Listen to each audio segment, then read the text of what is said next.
know you did go to Greeley. I went to the time when they banned me, right? Yeah, I did want to ask about that too. Yeah, police. Yeah, I mean, I don't know what the police. They asked me on Hater World when I wasn't even ready for it. They asked me about that. So and this is when I was blowing up. Like 08? Yeah, this is 08 or something. I was blowing up crazy. To when they had Capone coming to Greeley, it was like a big thing, you know, like Capone's coming, that fool's this, he's famous, whatever, hood, street, whatever. The mayor's like, we don't want this in our town.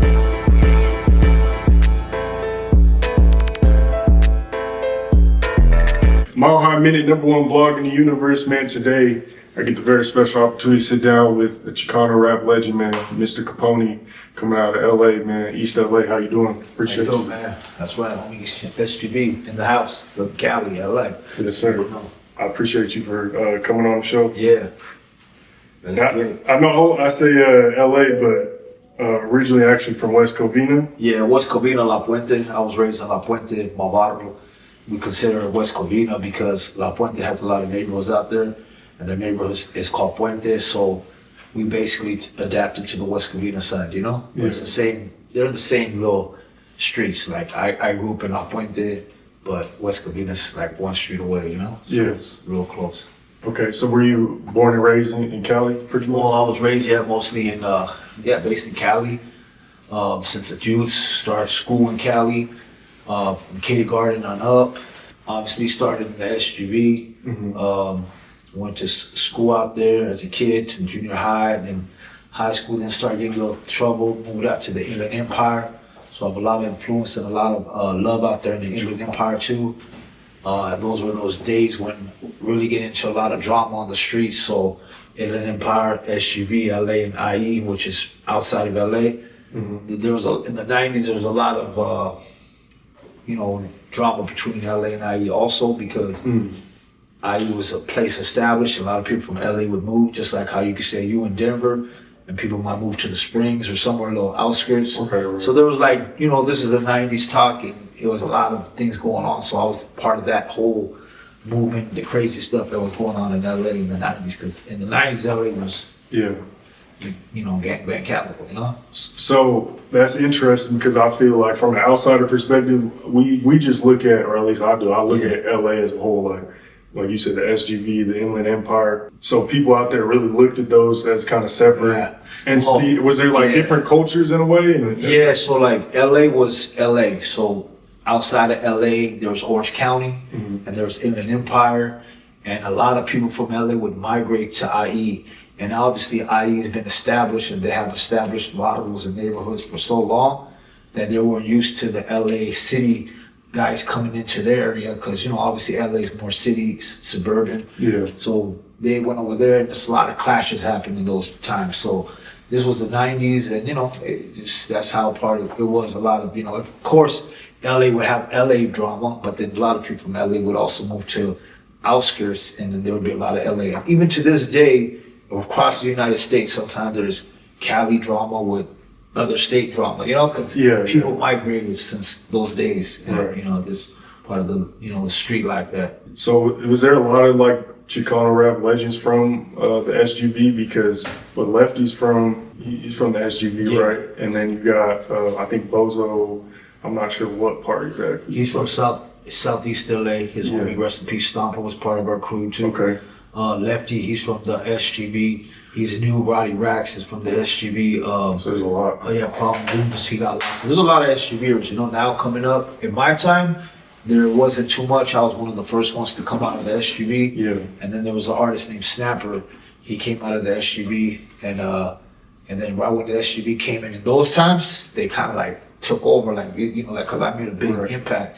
And then it's been quiet for a while, and now the last 2 years, a lot of SGV rappers are back in the mix now, So, shout out to SGV. So is it like a huge melting pot in there? Because obviously, you coming from Pakistan, you got Lefty from Guatemala, apart from Guatemala. Yeah. So is there a lot of, just different ethnicities and people from?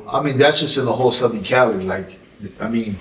When you're from a neighborhood or hood, you don't look at what, if you're from a barrio, there's you said Lefty, he's white, Guatemalan. You got so many artists I could just go on top of my head. Like there's new guys, Tommy Gunn. He's black. Blanco 15. He's from Bosnia. Right. He's white. Right? Yeah, he's white. So Bosnia's Europe or whatever over there. And yeah, there's so many different artists that are coming, and as now you can see it like, you know, oh, he was this. I didn't know. Oh, he was this. You know what I'm saying? Because no one ever looked at, when growing up in the neighborhood, no one looked at what nationality was anybody. Right. They just knew you grew up in the same block, same barrio, and obviously predominantly in LA, Hispanic, Mexican American communities. But there's always 20-30% of different people mixed in. And those, back in the days, there were a lot of white boys from Wadros. Like their homies were green eyes, blue eyes. Had a lot of homegirls that are named blue eyes. And then there's different people that I even barely realize now. Like, damn, I didn't know you were from Puerto Rico, homie. Or I didn't know you Cuban. Yeah. But to me, I thought you were just a homie from Nevada. We all put that same picture on. Right. But you know, as time goes, music comes now. You can just know a lot of artists are mixed with a lot of things. So, and then even people who are, if you go back to history, like I don't want to go deep into it, right? If you go back in history, a lot of art, you know, even Hispanics and all that, like they have ties to Europe, to the Middle East, and that's what made Spain, and Spain came to Mexico with indigenous mixed. So we can just keep going back and forth and every culture mixed in, you know what I'm saying? So some are just, some just mixed with different people, but when you're in Nevada, when you're in a neighborhood, they don't look at that as that. Like in LA, there's a big Armenian community too, and they're homies too, and they have their own Armenian, but they run homies. So at the end of the day, it's just everyone's in a melting pot with the same culture, estilo, you know? Right. Okay. Now I didn't want to ask this just because I'm not gonna lie, I've been watching a bunch of like 9/11 documentaries recently. Yeah. I kind of get into like, I was into like people landing on the moon. Like I'll be kind of nerding out, I ain't gonna lie. Yeah. So I've been watching these, and obviously you, assuming your parents. From Pakistan? Pakistan, Afghanistan area, and they came over there when the war with Russia was happening in those days, and I mean it's a Central Asia community. As you see right now, there's a lot of fighters are coming from those areas, like from Dagestan, Khabib, and Islam, and Hamza Chimaev, and then guys from Afghanistan. They've been in war. Kazakhstan. I mean, there's so many, you know what I'm saying? But it's all that Central Asia. So when they were fighting Russia, they were clicked up with the U.S., right? Yeah, exactly. You see, you know your history. So so when Russia came into Afghanistan, the U.S. funded the Afghans through Pakistan, because Pakistan's a military power. If you know the thing, they're top 10 military power right now in the world. Yeah. And they would train the people, because the Afghans had a lot of heart and they would fight, so they don't want no one to invade their land. So that went on for 10-15 years. A lot of people obviously lost their lives, whatever happened, but they basically broke Russia. So after that, Russia got broken. There would be no such thing as Armenia. There wouldn't be no such thing as like Kazakhstan, all these other countries, Ukraine. This has all been broken down by Afghanistan, because once Russia split, it was the Soviet Union. And now it's Russia, you know? Yeah. So Afghans, they're known to like break empires, you know? So the history, if you go back to Alexander the Great, he came into that land, and that's where he passed away. You go down to the history of the from the Arabs, they came down there, they got battered over there. You came from the British. The British colonies came twice, and they got battered and they got sent back home, you know? So, and even recently, the United States, we went over there to Afghanistan, the longest war in history, ended up leaving, and guess who's back in power, you know? Same guys. So it's like, these guys are not gonna give in, and being right in that whole area with Pakistan, with smart intelligence, and they got big weapons. It's a real tough area to really like colonize, you know?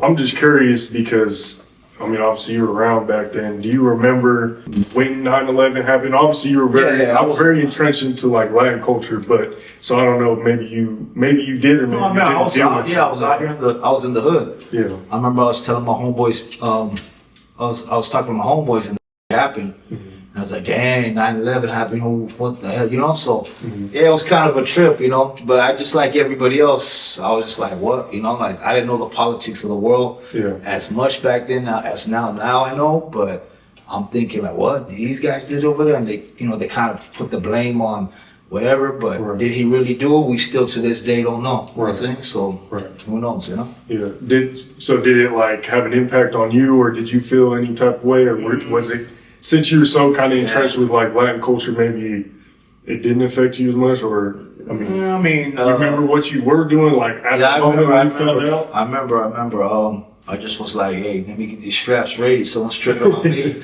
I'm ready to, back my play. Like someone's trying to, disrespect me or something gets crazy. But like you said, I'm an American. I was raised out here. I wasn't like people weren't looking at me like I was some foreigner or some shit. You know what I'm saying? Yeah. So I'm foreign to that country. So technically I'm more American, but my roots go deep. Right. Yeah. I did want to ask, like, what does the E stand for? Because obviously it's Mr. Capone, but then you throw the extra E on there. Yeah, so my name is Capone. That's my name from my growing up in the neighborhood. That was my name, Capone. So when I became an artist, I was like, yo, I know I'm gonna blow up. Like I had that, like I felt like, I know I'm gonna do my thing. So there was other Capones in the game. Like, and I was like, you know what? I gotta change this somehow, but I'm not gonna be my Capone. So then I said, you know what? Capone-E, and then in front of the E, O-N, one, Capone, number one. So it's either Capone-E, Capone Elite. I just had a bunch of names that the E can stand for. But like, you know what? I'm tripping, it's Capone. And then I heard that song, White Horse. And I remember doing a little verse to it. If you want to ride the Capone, right? Like this for song for the girls, right? So when I thought of that, it's like Capone. I just throw the E on it. Boom. That's how Capone came about. Easy, just spontaneous, Right. Okay. Now I did want to kind of get into your origins as far as how the music came together. Yeah. And high power and all that stuff. So what was it that like sparked in your brain that made you start rapping, or were you, were you considering any other career paths? Like what was that time period like? So in the 90s. So in the 90s, before I got busted doing time at LA County Jail, we used to go to house parties in the hood, right? And in those days, it would be just a DJ, right? And there'd be all kinds of gang party crews, all this shit right here. And me and my homeboy Scrappy, Peanut, we used to always rap for fun, just like, get on the mic, freestyle, whatever. So back in the days, there's these guys who thought they were rappers, right? So they would be like the coolest rappers of the area, right? They'd get on the mic for partying. They're like, hey, homie, get on the mic. Whoa, do your thing. So a couple times we went up there, jumped on the mic, did our thing. So we looked at it as like, we did it as a hobby, you know what I'm saying? But we would represent our hood on it, you know what I'm saying? And then next thing you know, there's a big old melee happening, fights going down, you know what I'm saying? But it was more of like that kind of thing. Right. So then when I got busted, I remember when I did time in jail, I was in a cell and there was a guy a couple cells from me, and I would hear him talk stories about the rap game, right? He was like, yeah, I used to go on tour. I used to do this. So I'm just listening to the guy, right? I'm just listening to him talk. And I was like, dang. And when you're in jail, you got a lot of time to think. Right. So it's like, you know what? When I get out, what am I going to be? Like, I'm already going to, like that time I was fighting a case. Maybe I'm going to get a parole number, maybe not. I'm trying whatever. But I'm like, what am I really going to do when I got out of jail, right? Because, it goes through your head, right? Right. So, you find something else. Yeah. So then when I'm hearing him talk about the rap game, I don't know why, but I when you make a little kind of prayer to God, you're like, dang, you know what, God? I'm a fool, I'm a G.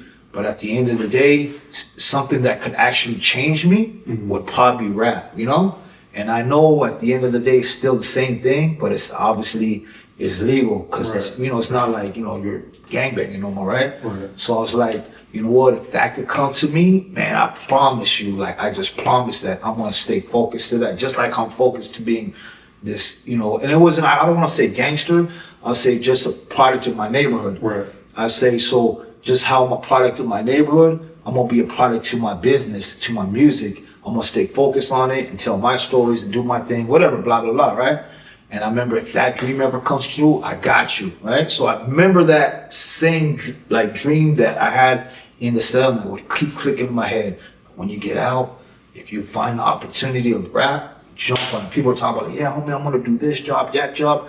I'm like, my head like, I want to become a rapper. I don't know why. I never thought about it was on the streets. Yeah. But when I was in jail, because the guys tell me a story, and I was like, you know what? Damn, this is something I could do. You know, if this guy's in jail, talk about he was on tour, why can I do that, right? So then I get out of jail, like I kid you not, within 6 months, I became a rapper, you know? And it all started from, I think I told the story before. Yeah. I used to know a lot of girls back in the day, so we used to party. And then one rapper called me because I knew these girls, and they were trying to come to our studio, party with us, whatever, right? And then these girls hit me up. Some rappers are hitting us up to go to their studios, and they're famous in our genre at that time. Yeah. They're like, but we're gonna go kick it with you. So I'm like, who's these rappers? And then they told me who they were. And then Latino Brown was big at that time too. It was at his studio, the Bachelor's Pad. They want us to go over there. I was like, hey, you know what? Tell them, like, you're gonna come here, but I'll roll with you guys, you know? Yeah. So the rapper, Little Sicko, his brother's a rapper, Little Black, he called me, hey man, you're welcome to come, just come by yourself, woo woo woo, da da da. So I was like, okay, cool. And then I went with these girls, and then that's when I entered the studio the first time in my life, never been to no studio like that. And I seen ODM from Latino Brown. Yeah. And to me, like, you know, when if you see today, you see a Drake or you see anyone, he was glowing. You're like, oh, that's that celebrity, you know? Yeah. I looked at him, I was like, damn. And then right when I looked at him, something hit me in the head. Remember, this is your ticket. This is it. You're here. Make sure you take this to the top. Mm-hmm. If you fail this mission, it's over. And then I looked at that like, okay, I'm gonna take this mission and I'm gonna take it to the top. And ever since that day I got in the studio, I had a lot of obstacles. They would like, I'd come knocking on the door, hey, I want some studio time. They would have the doors like, ODM will tell you the story from Latino Brown. He's like, this Capone just thinking like, it's like you have a studio in here. Right. Just imagine a fool just knocking on your door on a regular day, like, you know, yeah. Hey, what's up with the studio? Yeah. People like, damn, who's this guy? Get him out of here, right? Yeah. So I was persistent, but I kept being persistent to the point I got some music done. I start building something. Right. And finally they go, you know what? We seen you have a song in the studio. We'll put it in our compilation.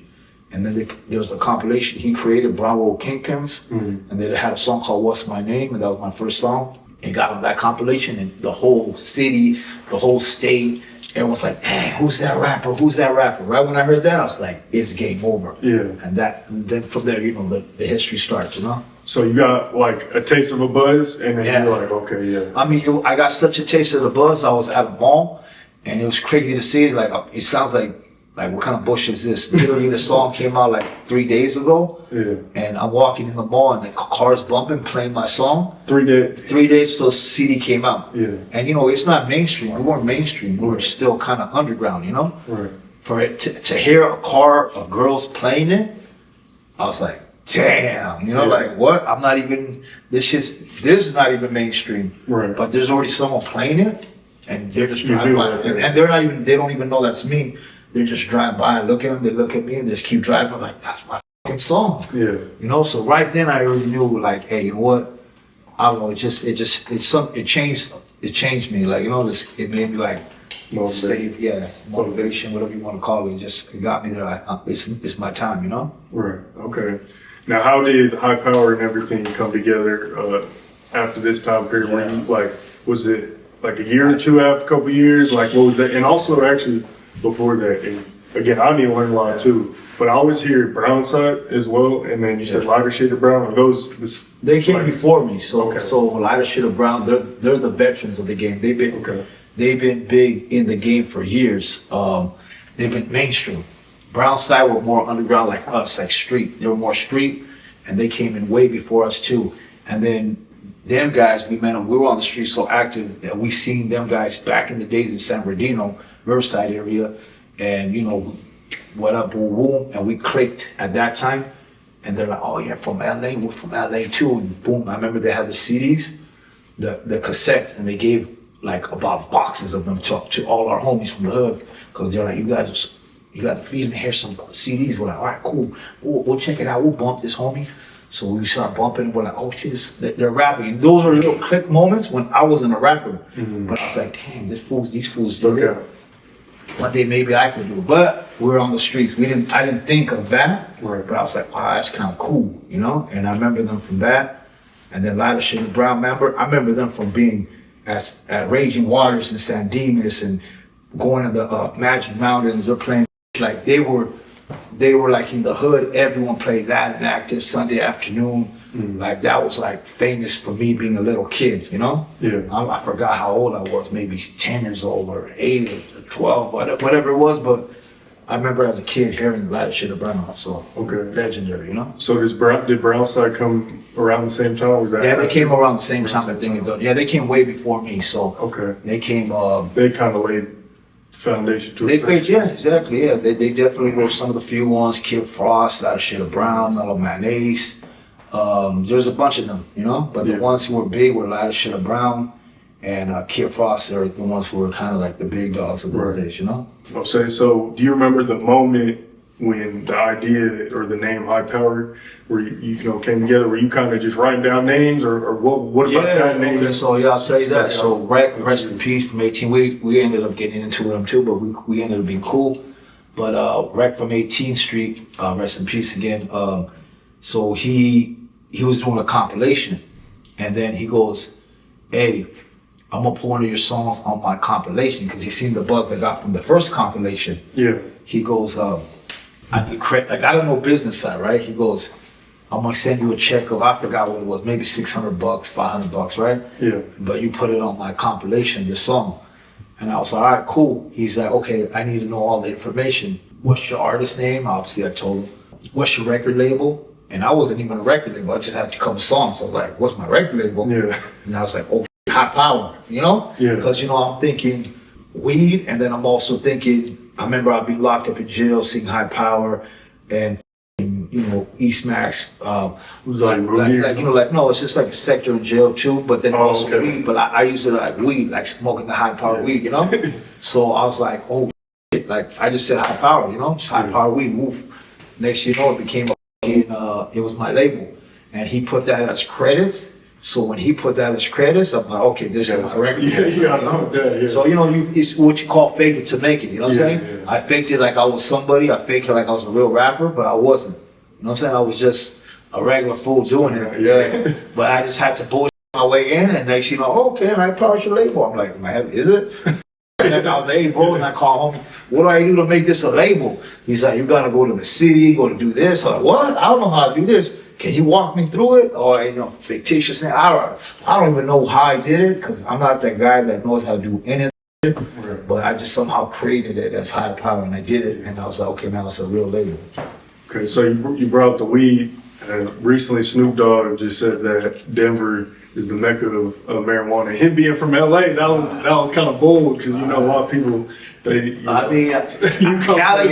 Cali's number one, but you know Denver's got good stuff too. You know, Colorado, it's always known as good stuff too. But I mean, you know, Cali, bro. If you go and travel around the world, you go to Europe. I need that Cali. Cali. They don't say I need that Colorado. They say you need that Cali, but Colorado's good. You know? Yeah. A lot of people say it's like the Cali weed's more like moist and just slow. Yeah. I mean, the weed out here is like kind of dry. Yeah. No, I mean, you guys have good weed. Honestly, I couldn't even be that. I'm not the specialist to give me the 401, but you know, everyone, whatever floats their boat. But obviously, Cali's got that. You know, even I'm from Southern Cali, and then even up north Cali, they got the exotics more. Right. And we have the OGs, and I'm like, yeah, you know, the OGs, but then a lot of people like those exotics around. So it's technically, you know, they got some good. So it's whoever likes whatever, you know. Right. I did want to ask you. It looked like you kind of signed some nationally known artists at some point. Busy and Lazy Bone from Bone Thugs and Harmony. Yeah. Lil Flip. Yeah. MC Sugar Free. Yeah. Those are some major names. Yeah. So I could talk for hair hours how this all just kept going through. But when I first became a rapper, let's take it back before I even got these guys. Yeah. I bring on my album, and literally it was selling like crazy. I was seeing crazy success, crazy money, crazy doors opening. When I was begging people like, hey, son, take my album for $1,000, just get me out there.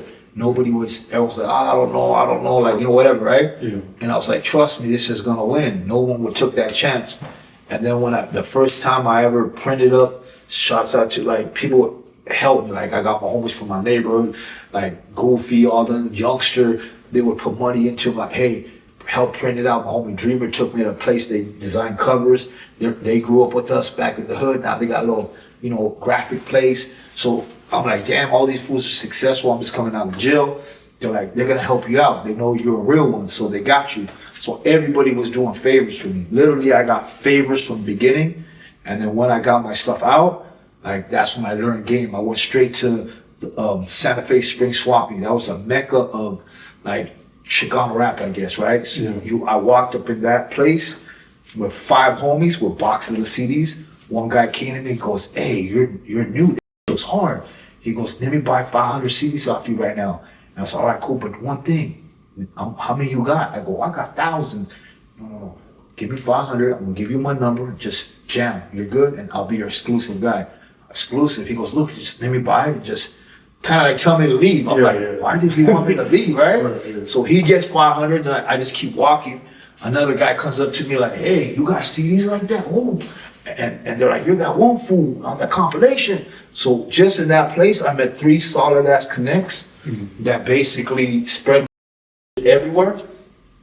To the point, like, I started getting everywhere. And then on my CD, I put a phone number. Like, it was like a pager number or something. For more CDs or contacts, contact this.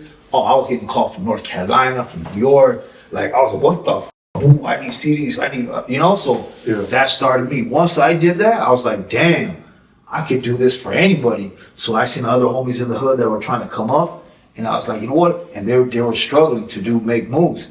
And I was like, you know what? I got you, homie. Don't trip. I got you. So I started opening doors with everybody, and I was killing it independently. I was like an independent king. Like I was doing numbers like crazy, and I would sign this guy, that guy, from this guy to that guy to this, to the point where I was even better than some of these guys who I used to look up to. Right. And I'm like, damn. I don't want to say names, but I'm like, damn. If they ain't Snoop or Game, everybody else is like, I'm surpassing them, and they got legendary songs on mainstream. Right. So I was like, dude, like, you know what? I can even sign these guys, right? So I was like, boom, boom, even to the point where I was getting at Snoop and say, let's do a project. He's like, let's run it. So I was like, damn, I could, you know, I know how to move music now. Like, I got a system that even they don't got. You know what I'm saying? Like, I know how to hit the hoods. I'm from the hood, and I know every hood, and every hood, I know somebody there, and they're like, yeah, come up. Like, so if there's somebody in the Valley 818, they're like, hey, come to this, in Panorama City, they got a little spot right here. They sell a lot of merchandise. I know people like even out of state, you know, when your streets are connected. Right. I went in Chicago, out here in Aurora, boom, boom, on this city, on Pulaski. And all the cities. Yeah, even Denver, like Denver. They were like Denver Federal Street. Go down Federal, you can get some spots right there. You can push your music in there. Right. So I used to come to Federal, cruising Federals on a Sunday. I was posted on the corner, boom, boom. They're like, who's this fool? You know, like I did it all. I'm a real one. I was out there. I respect and still to this day, I'm out there like that, you know? Yeah. So, and that's what I learned that game from, you know? No. What did it feel like for you, you know, coming from just a few years back, coming out of jail or prison, pretty much manifesting that you were going to become a rapper to, you know, here within the coming years, now you're signing obviously those mainstream acts, you're in talks with people like Snoop Dogg, who's like one of the greatest hip hop artists of all time. At that time he was even like more crazy big. I mean, big still, but it was like, man, I was touching the ceilings of those days, you know? What was it that was special about you, or what was it in you that allowed you to be taken serious by those artists with their careers? Yeah. And like, what was, I guess, signing artists like back in that time period, and like, was it similar distribution wise to, you know, let's say different, So how I would say it now, like compared to now and then, it was different in my mentality. Yeah. So my mentality, you gotta understand, I came from the street mentality. I came with like, I didn't give a damn. Like, I was ready to conquer anything that came on my way. I feared nothing. There could be 20 fools on me with a gun. I'm like, what's, like, you know, I had that mentality, right? Yeah. So when I came into the music game, it was more business, and it was to me easy. So I was like, Yeah, it was hard. There's fools like with their security guards. As you see, I did an interview with Vlad. Right. Talked about Suge Knight. He used us to get to Lil Wayne, which I won't say used, but he made us do a play, which we thought was play for us. Suge Knight did? Yeah. So and Wayne has all these security guards, and we're ready to get it into with him, But we knew our mission was to get Lil Wayne to talk to Suge Knight, and we did the job, right? Not on some disrespect, but like telling him, hey, we're serious. But those were my early days of hunger. You feel me? And if you talk about me in the last 5 years, I don't have that same hunger as I used to have that hunger because I had the hunger, So those days is like I was coming out the trenches, and I didn't care. Like I'm going to get to the top. And now when I succeeded and got to the thing, it's more about like, okay, just like I did what I wanted to do. You feel me? Right. So it's like now I'm like, people are like, yeah, why don't you sign new artists? Why don't you do this? Why don't you do it again? I was like, man, I've been through the trenches. It's not easy either because no label survives. Everybody gets hated on. Right. There's always going to be negative. When you're doing big moves and you're doing this, you'll always get hate. There's no such thing as the biggest gangster because he's always going to get hated on. You feel me? So my theory as a youngster, like I thought I want to be this biggest gangster kind of guy. And then I realized at the end of the day, like you do something, you put in work, people are going to talk about you. Oh, damn. Or like he jumped us. He did, and even if you didn't do nothing like weird, and this is me growing up as a youngster. Yeah. So when I became in the music game, I was already mature to the point where I was like, looky, like all that extra activities is not needed. Let them bark, let a hater bark, just keep winning. And just know that you don't fear nothing, you don't care, but you know also that you're solid and you're all about respect, and that's just got me far, you know what I'm saying? I've got a lot of shots taken at me, a lot of hate, a lot of smut, a lot of just trying to throw me in the dirt, right? Right. I'm still here. I'm still rocking the show this week with Bone Thugs. Yeah. 5,000 people maybe, right? You know what I'm saying? I just was with Kevin Gates at Red Rock, 12,000 people, you know what I'm saying? So I'm still here, right. You know what I'm saying? Someone who came from nothing to something and never had no one help me out, did it myself, you know what I'm saying? So at the end of the day, hey, people could come and go. I see a lot of rappers come and go, but keeping it solid will always win, so right. I don't need to get on some gossip, some dumb shit, some clout, especially nowadays. It's right. A lot of going on, you know what I'm saying? Right. And I was like, you know what? If they're going to respect me, they're going to respect me. And guess what? I'm doing shows and they're respecting it. Yeah, I'm not getting the attention that I would like to be on social media, but what do they like? They want, you know what I'm saying? Right. And I'm cool with that. But when it comes to shows, when it comes to getting the thing, people still come to support. Where the internet teaches you something else, but the streets is something else. You feel me? Right. So you can be the hottest on the internet. That doesn't mean you're going to have anybody at your show. So how do you deal with, what's the difference between hate at that time in the early 2000s coming up as you're grinding, pounding the pavement versus now with the whole social media area? Like, is the hate a lot, has it kind of gotten worse with the social media? No, social media to me, it's an opportunity for cowards, right? Okay. So technically, there's a lot of people back in our days, you have to be about it. So you talk, let's get into it. You're going to sit down, you're going to see them, you're going to get into it. No one could hide those days. Like basically you talk, you're in their face. So people are more respectful. Yeah. So and I get it, we got to evolve with the times, but in those times, you couldn't play those games. Like you talk your I'm right here, let's do it, Right. Now, there's computers, there's 100 people talking. So you're on, one guy left field, there's a fake page, right. There's a bot page, there's a picture of a guy has 2 followers. Like, who are you? And they're talking tough. What's up, motherfucker? I'm like, who are you? Right. So you got 50 people coming at you left field, and if you get caught in that trap, you get caught in trap because it's fake. It's where the cowards hang at. And I tested it. I tested it to the point I was like, all right, these little internet pages are talking crap.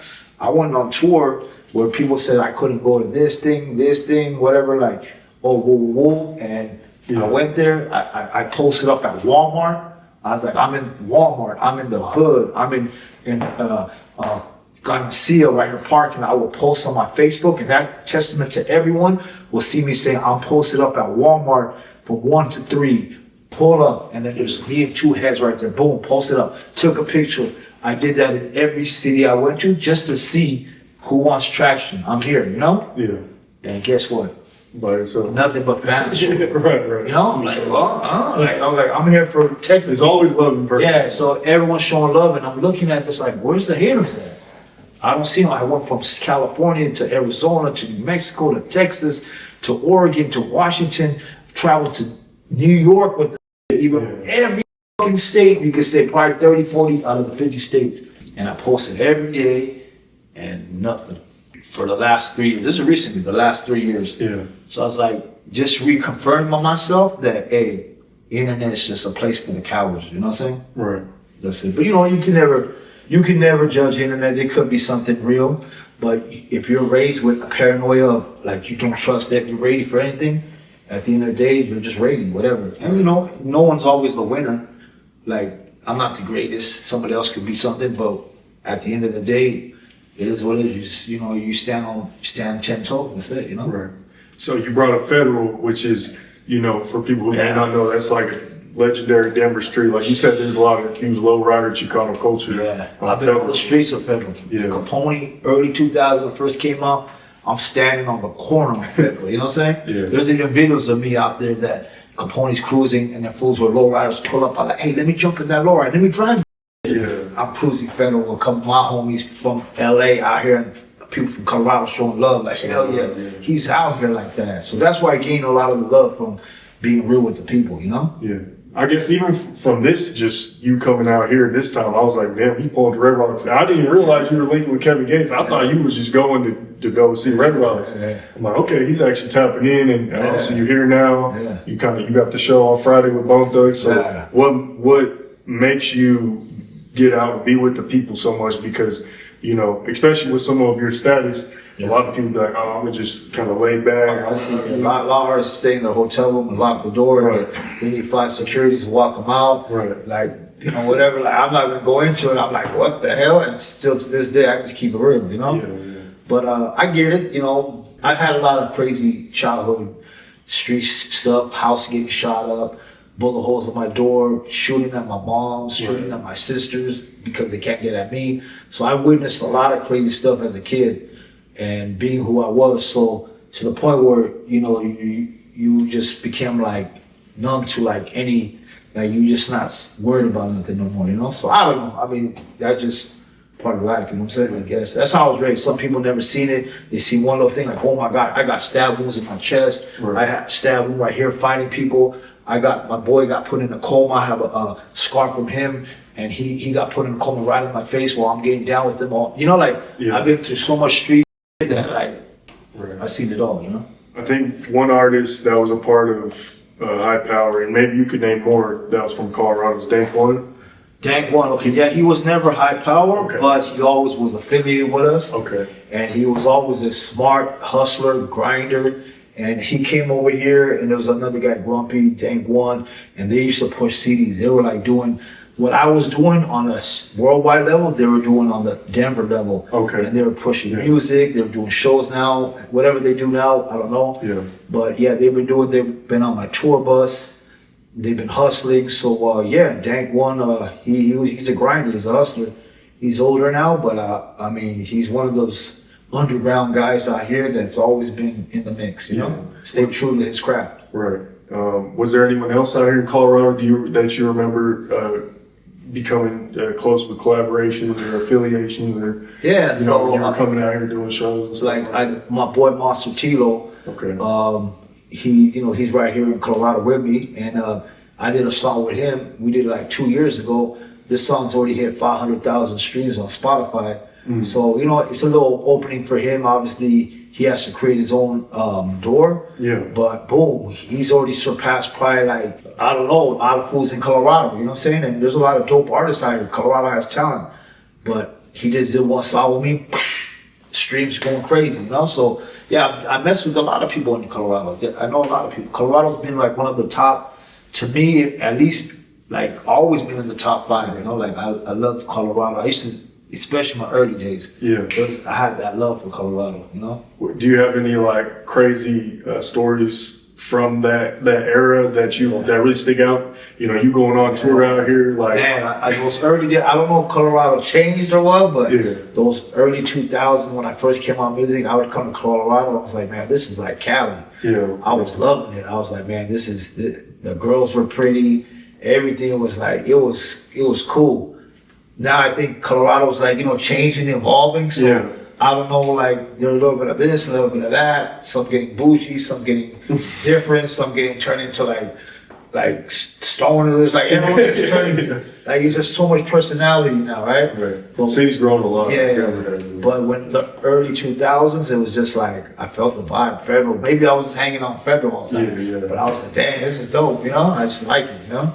I did want to talk about the Thump records. Yeah. Was that before? Was that after High Power, or was that the same time? Also, I used Thump Records as a distribution, so I was selling so much music, like so crazy, that Thump Record finally approached me at one time and go, "Hey, we're connected with Universal. Mm-hmm. We can get your stuff in the big stores. See, you run the streets, but we are the big stores. Mm-hmm. We got Shadow, we got Kid Frost, we got whoever, Latin Velvet, or you know whoever they were doing all this stuff." Old school music. Yeah. We are the biggest, and we can get your stuff out there so people could see. So I cut a deal with him where it was like a crazy ass deal because he wanted to sign some 7-year deal, and I was like, his deal didn't make sense to me because I made so much moves without him. Right. I was like, this is a jack move deal. Like, what is this? You know, it's crackhead move. But I was like, sometimes you gotta just do something to get somewhere, right? Right. So I made a contract with him. We're saying, hey, whatever I sell on the second album, I get that much money up front, like $1 per state. Mm. I want to keep the streets, meaning I can still print my own copies, and you handle the big stores. And I get $1 off each CD, because that's why he was like, I'm going to give you $1 off this, but then I go, my second album I give you, I need it up front. Then I told that boy, I go, hey, how much do you think I'm going to do the first week? And I don't want to say other artists, but it's like, oh, the top of the tier here, we do 500 to like 3,000 in a year through the big stores. I'm like, I'll beat that. The first day, I already bit like, bro, did that. What they do in a year, I did that the first week. So when I did that, I was like, this game over. And then within 6 months or 4 months till I came back, hey, bro, you sold already 100,000 some records of me in the big stores. So I need a check. And he was like, what? Ooh. And I know I'm learning because they're telling me in there, Capone, this guy's making $6 off your record. He's made only $500,000 off you. And you just got like pennies, you know? And I was like, I ain't tripping. I'm on the streets. I'm hustling on the streets. I'm making my money. Right. But I go, well, the second album, he's got to give me $1 for every one I sold. So it's like, yo, you need to give me like basically 100 racks. He's like, I've never gave nobody the true.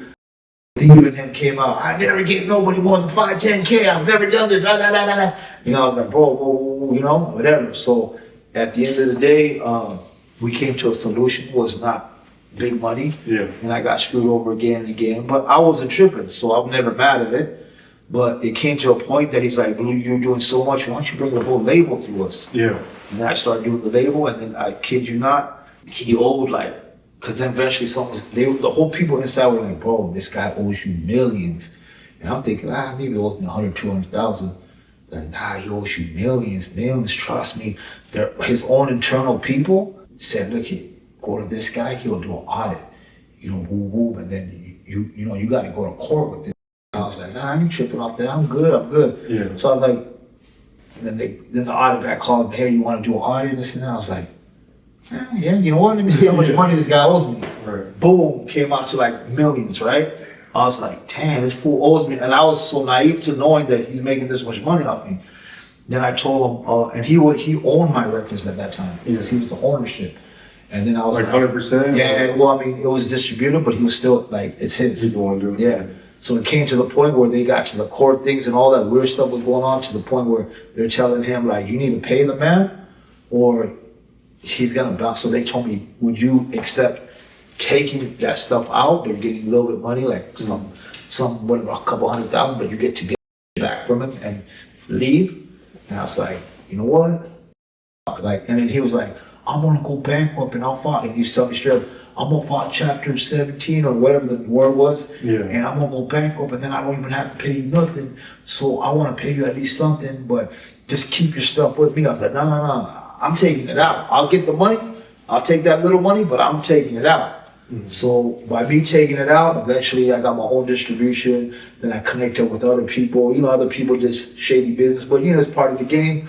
And you just keep going. I was worried about the streets. I didn't care about the corporate world anyways, you know. So then when I had songs that started hitting the radio, started hitting charts. Yeah, I was hitting charts somehow. Like, and then they're like, "Yo, we can sign you to this big label, this and that," and anything just wasn't making sense. And I was already getting screwed left and right. So I was like, you know what? Just leave me alone. Yeah. Like I can find my own way. You know what I'm saying? I don't have a lawyer. It's like I could be your lawyer. This lawyer's like charge me $10K. I need $10K. I was like, all right, cool. And then I was like, I need another $5. We're like at $30, $40K. I was like, I'm giving you all my money. What the f? I was like, he's like, yeah, we're gonna get you a good deal. We're gonna get you a good deal. So I was like, you want to skip all this lawyer shit? You know what? I'm not here to like beg some man to like, you know, work a deal. I can do this on my own. And I just did it on my own. I don't want to get too long, but like, I guess a pro or con to that, because do you feel like maybe if you had stuck it out more so with the labels? Like, definitely. I feel like if I was signed to a record label, not like say Thump, because they were just using people as a distribution. So sometimes being in distribution is cool, but at those days it wasn't cool. Nowadays it's cool because you can go digital and you can see how much money you really make. In those days, we had to sit there and wait for a check. Right. So we had to walk to the office. I come to the office. Hey, do I got a check for this month? Oh, we'll see accountant, come back next week. Yeah. Like basically throw you to the gutter. And then finally, here's a check. And is he showing you the actual number? You don't know what's going on. Yeah, you don't know what's going on. So you're just like, oh, whatever. But nowadays, you got, you know, TuneCore, distro. You can see how much money it's making. And also when that happened, I was getting screwed. So I was like, you know what? I was making so much money, but then I was like, you know what? I'm going to put all my money back into music. So I would just sign everybody. Anything I got, I throw back. It wasn't even in my pocket. Throw back, sign this guy, do a flip out, do this, you know, boom. And at the end of the day, it worked out for me too, because I did a lot of cash out deals. Here's a certain amount of money. I just don't know this paperwork game. I don't know this bullshit game. I'm just gonna give you, I'm saying it was 50 racks. I'm gonna give you 50 racks, you give me your album, I'm gonna make sure that I get this blown up. And I would do my job, and I would blow it up, and I would have a lot of catalog eventually like that, you know? So, but you know, man, if everything was done right, it would have been bigger, but those days were the days of the scams. You would get kind of screwed, you know? Right. Do you still have a pretty large catalog of music outside of just yours? Yeah, so definitely. And then, you know, nowadays people are buying catalogs, so I work like that. Like, you know what? I'm just focusing on being on the road, getting show money, and that's it. You know what I'm saying? Can do whatever. You know? The music's different now. Right. I feel like music today is more of an advertisement. You drop a song, you can blow it up, but it requires money. In our days, it requires the love of the people. So now today, if I have an artist, I have a song, and I used to say I put $500,000 behind it, right? Oh, that song's popping. Everyone's gonna believe it because I'm on Spotify playlist. I'm popping up on everyone's phone. It's going viral. Then you hire TikTok ads. Now all these guys are dancing to the song. It's not real viral. It's fake viral, you know? And then by it being faking and you putting like crazy money behind it, real people follow through. Now, since everyone's doing it, I'm doing it too, right? And now it's viral. So this is the generation of faking it to make it kind of thing. Where in our generation, you kind of were on the streets, and then whoever they love, they mess with it, you know? Like, it was more about what we like. Now it's about who's got the money. Okay. Or if you go viral, but you still need money behind it. Okay. Since you bring that up, I was going to bring this up later, but there's a song it's called She Goes By. Damn, it's been going viral on TikTok. I haven't heard it, but let me show you just a quick snippet. But you know, it's hard to make it out of Denver. But this dude, you know, he's doing. I think Denver, all these other states are going to be coming up soon because I've noticed too, like Washington's having a lot of streaming. And so eventually, you're right, Denver hasn't, but Denver's bound to come. Like, it's just going everywhere now. It's not about just the big cities no more, you know? Yeah. So I'm going to give you a quick, just a quick little listen to it so I don't get copyrighted. But you probably heard this song.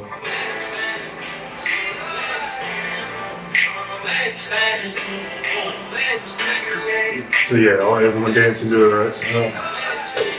So it's called She Goes by Denver. But I never heard it honestly, but hey, I hope they blow that up. Yeah. But so it's going viral right now on like the social media apps, and you kind of made me think about that. Yeah. So I wanted your opinion on it. So he performed at Rolling Loud. Okay. Rolling Loud out there in Miami. Florida, yeah. And I'll show you a quick snippet of that. And this is his first time performing it. So it's getting a lot of buzz, right? Yeah, he's doing the right thing, what he needs to do. Get on the right places, get on the shows, perform. This is to all the artists out there. Get on your shows, perform your stuff, clip your stuff, put it out there, hire a clipping team. You know, I don't even do it, so I can't be like, hey, I do it, but this is what I see people doing to win now. It's like, I'm already, like, I made it, so I'm like, I don't need to start playing this game, but for new artists out there, do that. Get on the kick streams, get on people's streams, have people do your dance, whatever it is, you know, and next you know, you're going viral. Right. And that brings in the money, that brings in fame, that brings in the shows. Right. So there's somewhat of a controversy behind the song because a lot of people are saying it might be AI or maybe he used AI to a certain extent. AI. And we don't know for sure. I'm not saying he for sure did or didn't. But like, that's the new way. Do you have an opinion on AI in music? Look, you love it or hate it, AI is coming. Right. And I can't be mad about it because it's the new. I'm mad about it. They came out after me, right? Right. So what we're doing it like this, I'm like, nah, you're doing it wrong. In my mind, you know, different things. And now AI is coming, so the newer guys are not gonna like the AI thing. But guess what? Something's gonna replace. So everyone's getting replaced, you know, so it's just part of the game. Right. Let's not even talk about AI. Look at the taxis. I don't know if you guys are out here. We got those Uber drivers that there's nobody. Waymos. Yeah, there's nobody even driving it. So guess what? You got taxi drivers might be out of business too. You know what I'm saying? So every job is getting taken over by computers. So if you're not up with computers, if you don't know how to dictate the computer, and I don't know how to dictate it, but if you don't have the street savvy like me, or you're not a computer guy, there's no middleman. There's no room for the middle no more. Middle class is gone. It's either the hustlers, the innovators, the creators, and the ones that know how to do computers. Yeah. That's it, you know? I want your opinion on that because it's crazy new time. And like you said, I'm sure at certain points, people are making money. Yeah, they're making money off it. I've seen these like artists out there. My bad, no, there's artists out there that are killing it off, you know, like AI, right? Right. Yeah. No, I think he said it's done like 20 million streams, and he's had like meetings with 20 something labels. Yeah. I actually helped him set up a couple meetings with. Sure. I'm not lying. I was thinking maybe I should start some AI. Artists. Like, why sign a real artist? AI guy will be loyal to you. You know what I'm saying? You know? Put some money behind the AI artist. Yeah. Crazy. Okay, I did want to bring up. Obviously, you were just at Kevin Gates last night with at Red Rocks. And you also worked with him back in 2019. Y'all dropped some music. So how did that relationship come together? And was that your first time at Red Rocks or no? That's my first time at Red Rocks. Okay, first time. Yeah, and I noticed it's a high ass hill. You know what I'm saying? Yeah. So, it's a mob up there. It was dope. Yeah. Now maybe me and Kevin go back. You know, he's a real one. He knows me. We have respect for each other, and man, Kevin's a real one. You know, and he just shows me love, and he's like, any song you need from me, let me know. I'll jump on your stuff. He jumps on my stuff on strength, like respect. He's like, you send me something, I got you. I'm not the type of guy like most artists. Hey, let's do this, like, you know, like. You don't want to abuse the relationship. Exactly, you know what I'm saying? So even this show, like, I probably wouldn't even came, but I have a show this weekend. You're already here, yeah. So I'm like, you know what? My flight, they got me a flight coming. I was like, I'll come 2 days early. Then I got the podcast. So, you know what I'm saying? So, like, you know what? I just come, you know, just lounge. I've been doing things. So I'll come a little early, go check out Red Rock. Yeah. Just come, you know, network with the homie because he's always on tour and I never get to go to his shows. So I just pulled up and boom, backstage in his locker room, showing love, But on the side of the stage, man, it was numb. I walked in the crowd real quick, fans were mobbing me. I was like, better go backstage, you know? So that was all love, you know?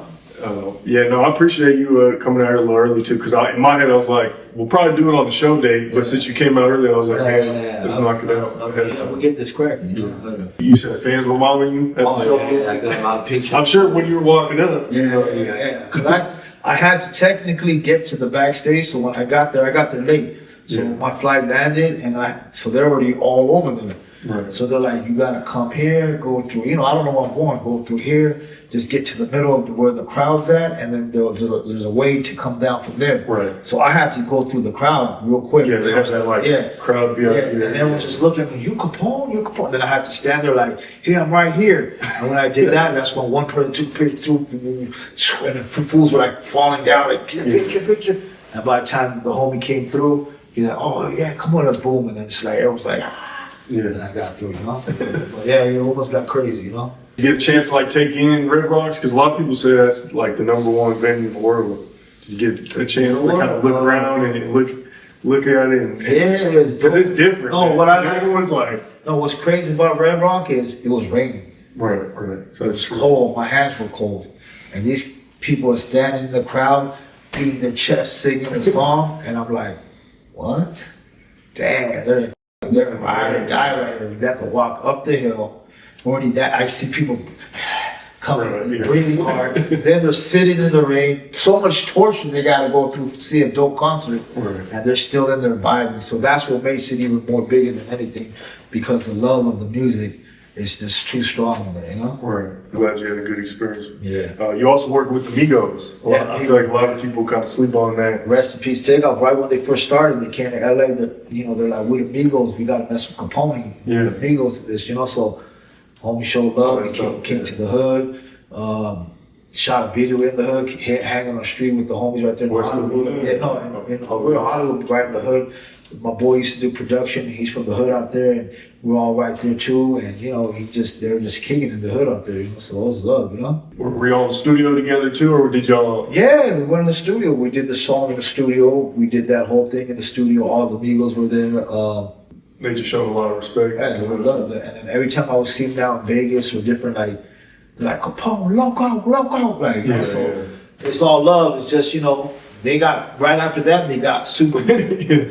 And I'm not the guy to keep hitting them up. Like, hey, what's up? I don't even hit them up. Let's do the music. You do your thing. I do my thing. I know my position. I do, But technically, that's probably a downfall me, because I should be dealing with bigger guys. But I'm happy who I am. You know what I'm saying? I'm happy where I'm at, my position. So the entertainment world, they want to see you like on MTV. No, it's not MTV no more. But whatever's the mainstream, they want to see you at mainstream things, right? Yeah. And if you're not mainstream, they don't believe you're actually that big, right? Right. So that's what it cuts in your head sometimes. Like, should I just be hanging out with Migos, Kevin Geese, trying to go big? But then I'm like, then I go to that. My genre of the music hasn't gone to that level. Right. So I'm gonna stay where I belong. You know what I'm saying? I'm not better than nobody.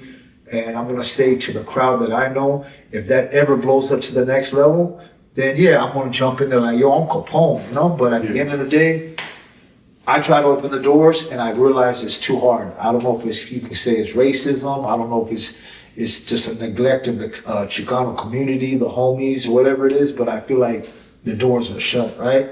And even these new guys are like, oh, we're finally breaking through. But technically, are you breaking through? You know what I'm saying? Did you really break through? I mean, the internet can tell you it's breaking through, but are you really breaking through? You know what I'm saying? So until I see real truth of like major labels signing artists and putting them on the levels of whoever the top genre artist is, exactly. Then I could see it. The homie Lefty, he got put on a song with Kendrick. Shout out for them. Shout out Kendrick. But let's be honest here. Did he really? You know what I'm saying? Like, did he get that right?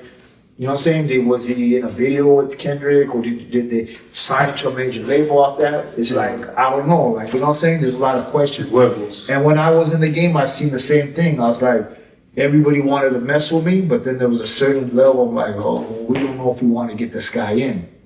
So I seen it from the gate, and the new guys thinking, oh, we got it. But now they're realizing too, like, So why aren't we getting in? But hey, at the end of the day, I don't know that answer. We don't know. But once somebody does bring it in, it could blow up. But it's a lack of our unity and a lack of like power players in our position, because definitely our music is really from the streets. And we don't have corporate guys like, oh, hey, I'm A&R, I work at Sony, and I'm a homie, and I'm gonna bring in you because I know you're a homie. Yeah. So we have no representation in the mainstream world. Let's be honest. Who's a homie that's working at a major record label? Nobody. Who knows, grew up in a bottom that works in a major record? Nobody. The farthest you can go up is someone like me.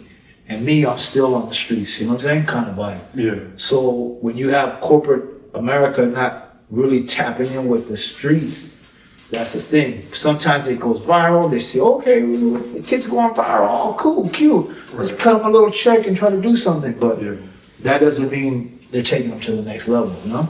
What solutions do you think could be that could help kind of break the Chicano scene into that next level? Because like you said, you see moments. Yeah. Like you said, okay, Lefty, Peso being on the Kendrick album, things of that nature.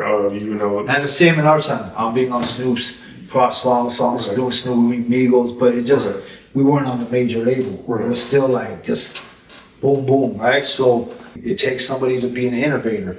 Like, and I was, with my days, I was like, maybe it's gonna be Dr. Dre, because Dr. Dre changed the game for white artists. He signed Eminem, and then when he signed Eminem, that changed the whole dynamics of the game. Because you gotta remember, before him, there was Vanilla Ice, there was Snow, and they weren't getting the right. They were on main levels, but somehow they were getting kind of hated, right? But when Dre put Eminem on, I felt like, okay, Dre stamping Eminem is game over. Eminem's made it, like, and to this day, he's like a GOAT now, right? Because he had the proper people pushing him, right? And I guess it's a time where, then I was thinking, Dre's gonna come to the homies. That was my thought. Dre's gonna come to the homies. He's got 50 Cent from New York. He brings Eminem from here. Now it's time for like a homie, an essay, right? But it just never happened. Do you think Eazy-E tried to? Yeah, Eazy. So Eazy was one of those guys, and see, that's the problem. Eazy was one of the real ones, and real ones are not loved in the music game. And at the end of the day, they kind of did Eazy over, right? He created NWA. He's the main. Eventually, they took everything. Boom, boom, boom. Used other people against him. Boom, boom. I don't know the real story. What Jerry Heller did with him, or if that was a legit thing, but he kind of screwed over, and then eventually, internally got destroyed, right? So that's what happens to independent guys. We'll use your movement and we'll take over.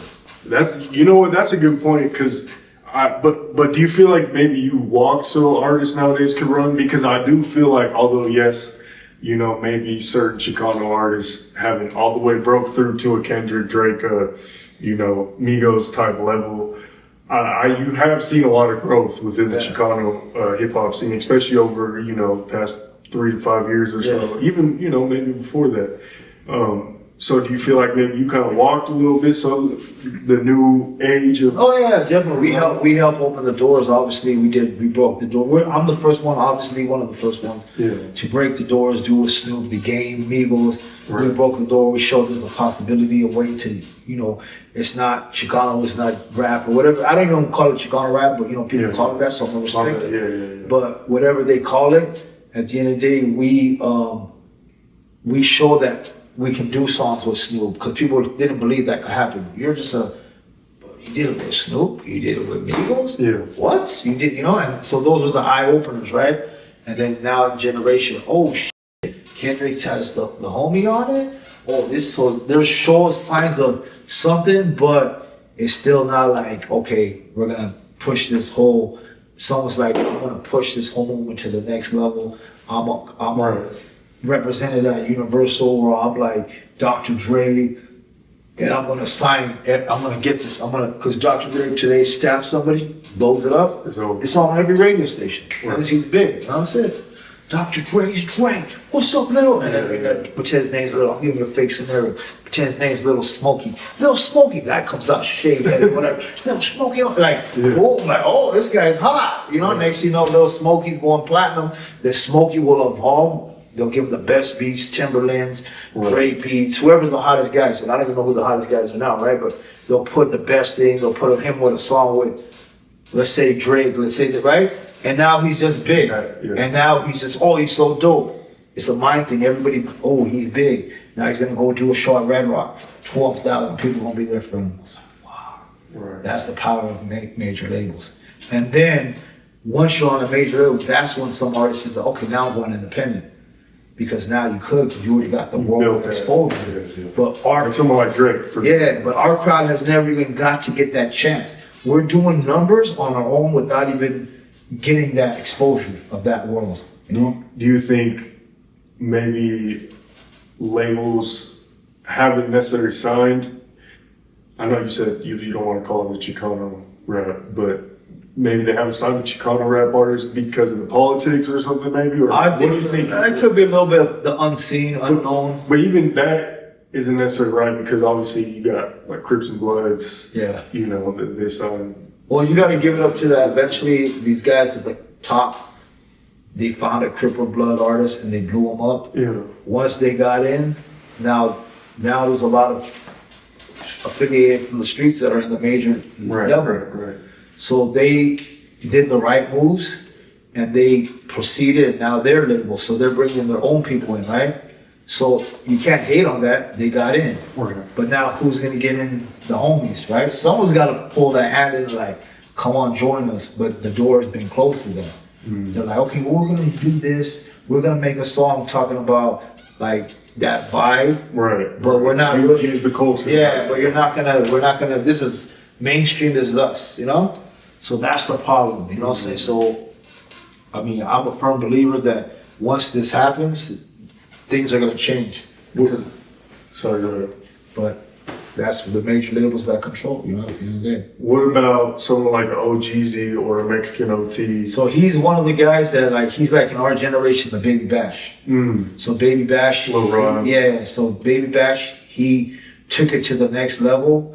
But he was also kind of with a major label, right? But he was a little bit independent, but he was still with a major label. He was with, I forgot the guy's name, but he was with. I think they were at the Atlantic at one point. Yeah, so, and same with OhGeesy. He was with Atlantic, he still is with Atlantic. Yeah. So he had a lot of support with major labels, and they got in.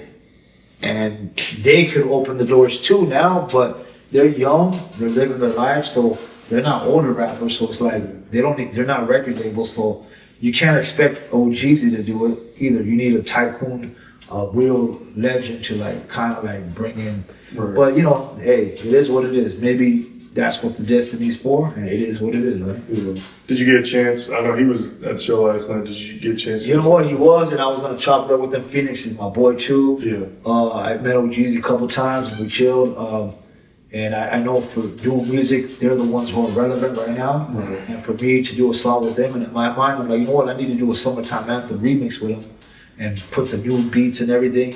So I thought of that idea, and no, I just didn't get time to go with Kevin, you know. So I was Kevin was the headliner, so I just stuck with him in his room, you know. So I'm with my boy Kevin, you know. Yeah.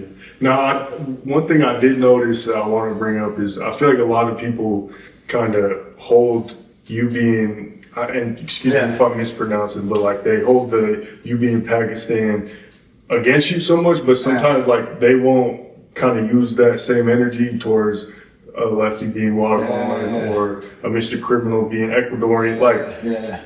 What's kind of your opinion on that? No, it's true. The same energy, I suppose. Well, I mean, like I said, it's the internet. So never in person has anyone came up to me with some weird conversation about that. Yeah. But it's the internet. Once again, the internet is for the cowards. They try to find anything. They can try to make people hate you. They're going to run any program, you know.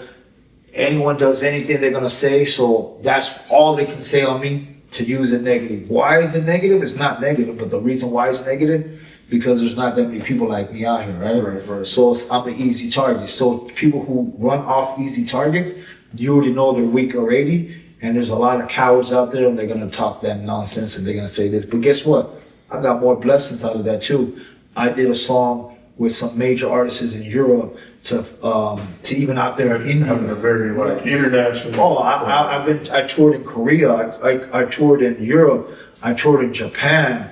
I was in Dubai. I've been to every country where no one else has even got off the box. Yeah. I did. So guess what? They somehow got me more known with other people. Right. That hate just ended up turning me to an international star too. But I represent my area, I represent my stuff. But hey, the more they hate, it doesn't stop me. And they thought maybe that's gonna stop them. Oh, you're gonna say this? People are not gonna like me anymore. I get many girl fans tell me every day, like, man, I posted a picture of you in your song. There's this guy that's stalking me for the last 3 months. Take him off. Why you like that fool? Don't like him. Don't like him. Yeah. He's not this. He's not that. She's like, what the hell? What's making you like him more? Yeah, exactly. So I'm hearing this all the time. Females telling me there's some weirdos that say this. Yeah. I don't know who these guys are, but they're just weirdos, you know? Maybe they're depressed in life and they're just saying misery loves company. So maybe they're just miserable, you know? They're like, why is that guy winning? You know, I gotta go 9 to 5 and I got this issue, I got that issue, and why is this guy winning? I wanted to be him. Maybe, you know? So you brought up Dubai, and I seen I was kind of following, you were almost kind of like breaking news a little bit from like, not literally breaking it, but just, you had just landed in Dubai. You said you were one of the last flights, I think? Yeah, so I was the last flight right before all the pedal went down. So I landed, I got to the hotel room, and I already knew something might go down because it was already on the internet. Like, you know, you see on the internet, America's gonna attack Iran, it's coming, or you got your 24 hours. You know, I forgot what it said, but there was some kind of like threat that is gonna go down. So I was like, dang, you know what? Something might go down. So then I went to the hotel room, and then right after that, I can hear, you're not gonna hear like in the sky. Like while you were in it's like an earthquake. I'm like, what the heck's going on? I was like, nah, that's something not right, you know? And then I'm like, Then I was like, look, you know, you get the phone. Right. Then all of a sudden, you know, America strikes Iran. Yeah. Okay, I see that, but why am I hearing noise here? Right. And then 30 minutes later, Dubai is getting hit by Iran. You know, I was like, oh, you know. So now I'm eating food. I go, oh hell! And I was like this, and in the hotel people go, don't worry, it's all good. It's gonna be over tomorrow. It's gonna be. Everyone's like a positive, and then you can see tourists from Europe, America, everyone's like looking at each other like, what's going on? What do we do here? You know? Right. And then I'm like, in my head too, like, damn, you know? So I didn't think nothing of it. Day 2 comes around, day 3 comes around. I mean, I was thinking of it. I was like, oh, shit, my flight leaves in a couple of days. Then I'm hearing the airport just got hit. Yeah. I was like, oh, hell no. So then I'm thinking, I could be here for a year if this goes down and I'm stuck here. Because obviously they were hitting Dubai because I guess a lot of American, I don't know if bases were there. Right. When they do a lot of business together. And basically they're like, well, we're gonna go attack anyone who's kind of close to us, right? Yeah. So that was getting hit. They're hitting, I guess, military targets, but obviously there was like a hotel got hit or something. So there was little things that were getting hit. So I'm like, this could get nasty. So I'm like, you know what? There's no flights. It might be a month till the flight starts. Like, people were talking, everyone's panicking. You know, it's like, oh hell, I'm from the streets. I know how to get out of this. It ain't no big deal. So I did my little research. Oman was a country called Oman was a neutral country to the Iran and to the United States. Okay. So I was like, that's the only way you could go. And then I was talking to random people on Instagram. Hey, we can fly you out for 50K, 100K. I was like, what? F these fools, you know, like trying to rip you up. And the fools were taking it. I was talking to some guys from England. They're like, we just paid 20K to get across the border. I got too much money. I was like, what the hell? I was like, hell no. I was like, man, these guys are like hood. You know, people don't want they're ready to do the holiday. So I'm talking to like different people and go, yeah, you know, for $600, we'll get you to the airport. Woo. I was like, all right, cool, run it. You know, like it's a 6-hour, 8-hour drive, whatever. So ran through the desert, whatever, moved in the middle of the night, got to the next country.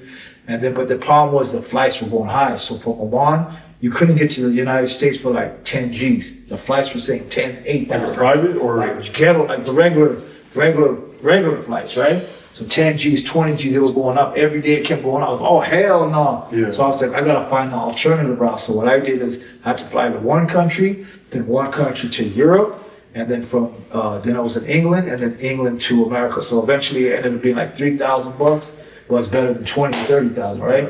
So I had to hop skip different like countries just to get you back, you know?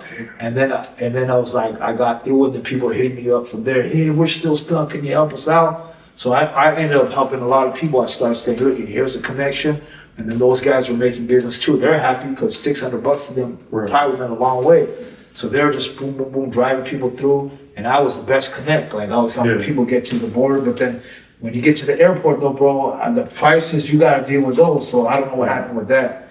But yeah, I got back and I was like, you know what? I wouldn't mind. I wasn't tripping. I was like, if this is my destiny, I'm going to be here. But I was like, you know what? Damn, like, I got to go. If I have a chance, why not take the chance to get back? Right. I just came back, you know. Were you, when you were stuck in Dubai, so they closed the airport, I'm assuming? Yeah, they closed the airport, yeah. Were you pretty, like, nervous? Were you, you know, like, what were kind of your feelings inside your stomach? Usually that's like horrible time. I don't feel nervous ever, but when I started hearing those things go off, I'm like, looking around me, I go, you know what? I'm going to have to be living here for 6 months. How would I do it? I was like, well, damn, I didn't bring that many clothes.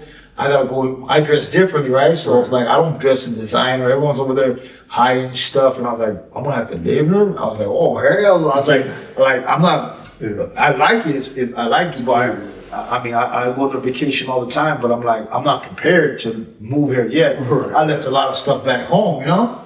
I was like, I got things to do. I got a show coming. I had a tour popping up. I was like, nah, you know what? I need to get back. So I was like, you know what? I'm going to come back to Dubai. I'm not worried about whatever happens.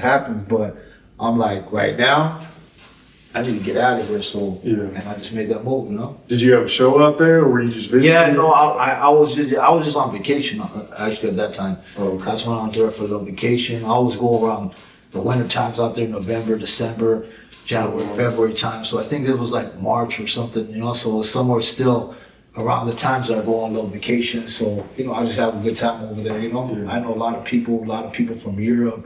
I'm connected with people all over the place.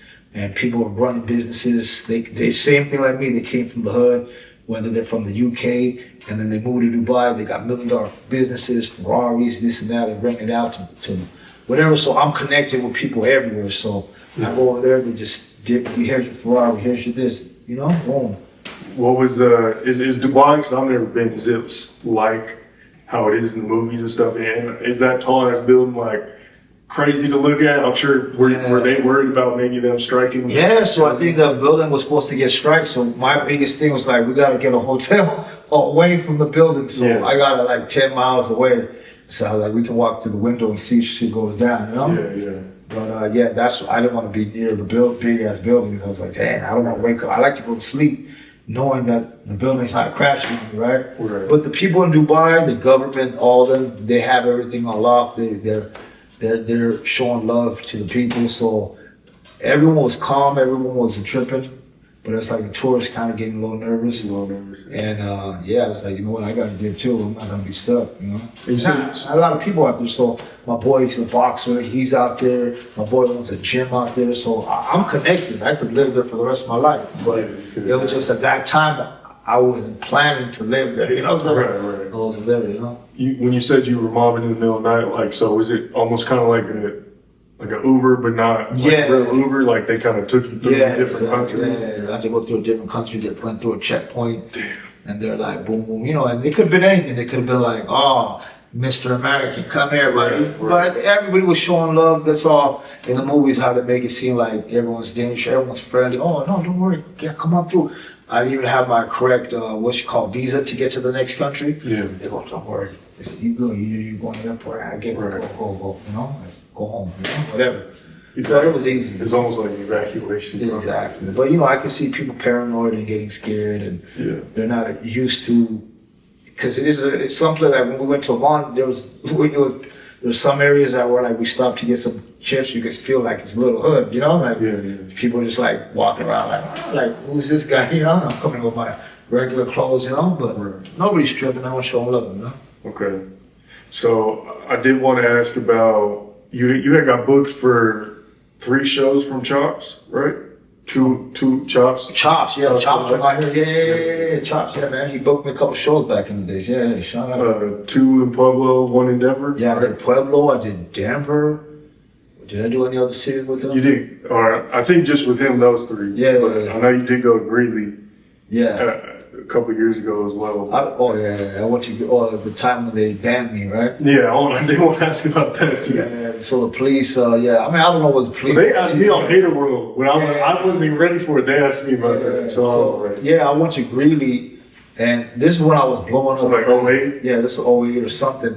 I was blowing up crazy. I was every homie, every G was bumping my music, every girl. So when they had Capone coming to Greeley, it was like a big thing, you know, like Capone's coming, that fool's this, he's famous, whatever, hood, street, whatever. The mayor's like, we don't want this in our town, and it was all over the news. I was like, what? And then they're like, put me on the news, this and that. I'm like, well, and then I was a couple cities, I had trouble at those times. I was getting racially profiled. Like Snoop, you know, he's from his hood, everyone's from their hood. They were doing shows, but when it came to us, like, no. And that's why I'm saying it's the fear of the unknown. They're like, they're not humans, they're savages, or whatever. You know, we would hear some different crazy stories, like why they didn't want us there, you know? And they would say it, like I see it on one of the things, this is filth, we don't want none of that. You're talking about killing your mother and your daughter. I'm like, what?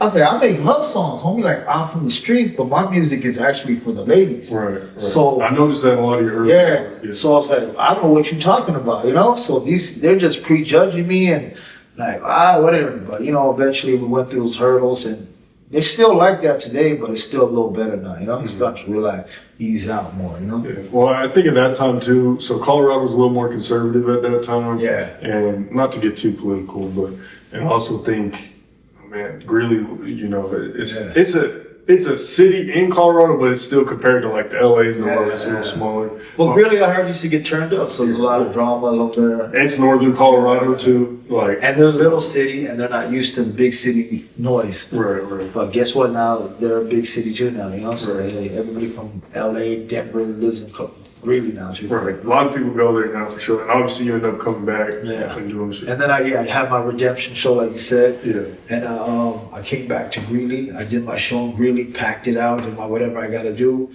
I had to do it. Same with other cities that didn't allow me. I had to do it. You know, I had to come back and say I'm still here. Yeah. And I did it. You know. Do you think? Maybe it was because it was was that your first time coming to Colorado, or did you already do other shows? I might have came to Denver before. Okay. So I wasn't unfamiliar to the area, but to Greeley, it was kind of like new over there, you know? Yeah. Do you think it was because it was like a northern Colorado? That's what they said it was, but then, look at, we've been everywhere. My tour bus has been in Greeley. It parked there for days, posted up on corners. A lot of love, you know. Obviously, there's gonna be some haters. There's gonna be people who maybe don't like it, whatever. But when you're real, you're real. Even the haters are gonna have to respect that. And we went there, we did our show. There's nothing but love. And if they don't like it, just don't come to the show. Right. You know, 'cause we're there, you know. Right. That's it. So I mean, eventually I did my show, and they even told me the last one, I'm going. Oh, it could be drama, this and that. I wanted to show. It was nothing but love, and you know. When you say they, was it like? I don't know, you know, who knows, you know, I don't get married to any haters, you know, but I mean, you never know, it could be your own homie hating, you know what I'm saying? So it could be anybody, you know? Okay. Haters is a disease, man, it could be anybody. Did it mess up any opportunities or anything after that news broke out? Because I'm sure maybe it spread outside of Colorado a little bit or something. Yeah, definitely. So there's people in the music industry, oh man, I didn't want to put them on blast. But they're doing a lot of the shows right now, big shows and stuff like that. And they're in the same Chicano Rap field, but they put their eyes at me and kind of like use that against me to blackball me for a lot of promoters. So there's shows that I was going to be on, like a lowrider show and this and that.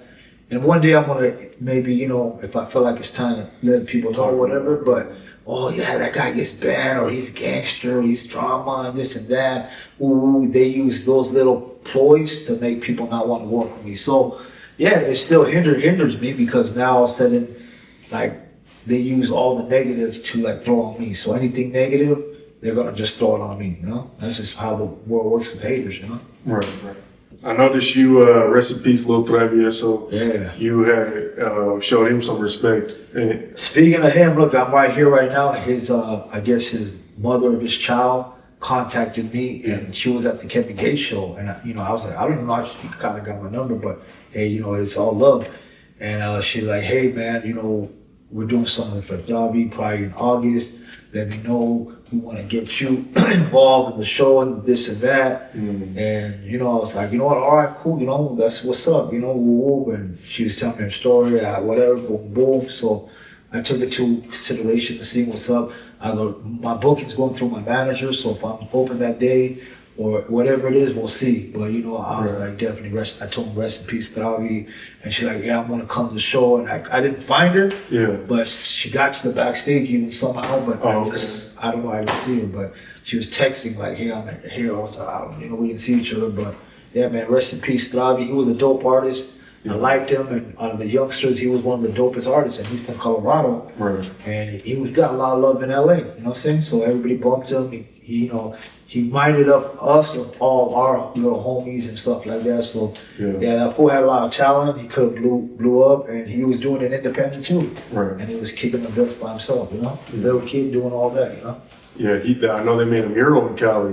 Like, we don't even got no murals of Colorado Rapids out here, so the fact that they did that in Cali was respect, you know, that was dope. Yeah, that's what I'm saying. So Cali, Colorado, every state, it's all about respect, real recognize real. And people always get into like, oh, you're from this state or that state, that. But if you're dope, if you making an impact, everyone's gonna show love to you, you know what I'm saying? So this doesn't matter of like, oh, from Colorado, we're getting hated on another state, like, he showed you that he's from Colorado and he got love all around the state, especially California, you know? Did you have any thoughts about his movement and, you know, him taking it to that next level? And I just seen him doing his thing, and I was respecting his music, and I was liking it, and I was bumping some of his music too. I was hearing it, and I was like, this guy's dope, man. He has a lot, you know? But then, you know, same thing, like he ends up rapping with these other guys, this guy, that guy, you know, he's just a young guy, just going in the shuffle.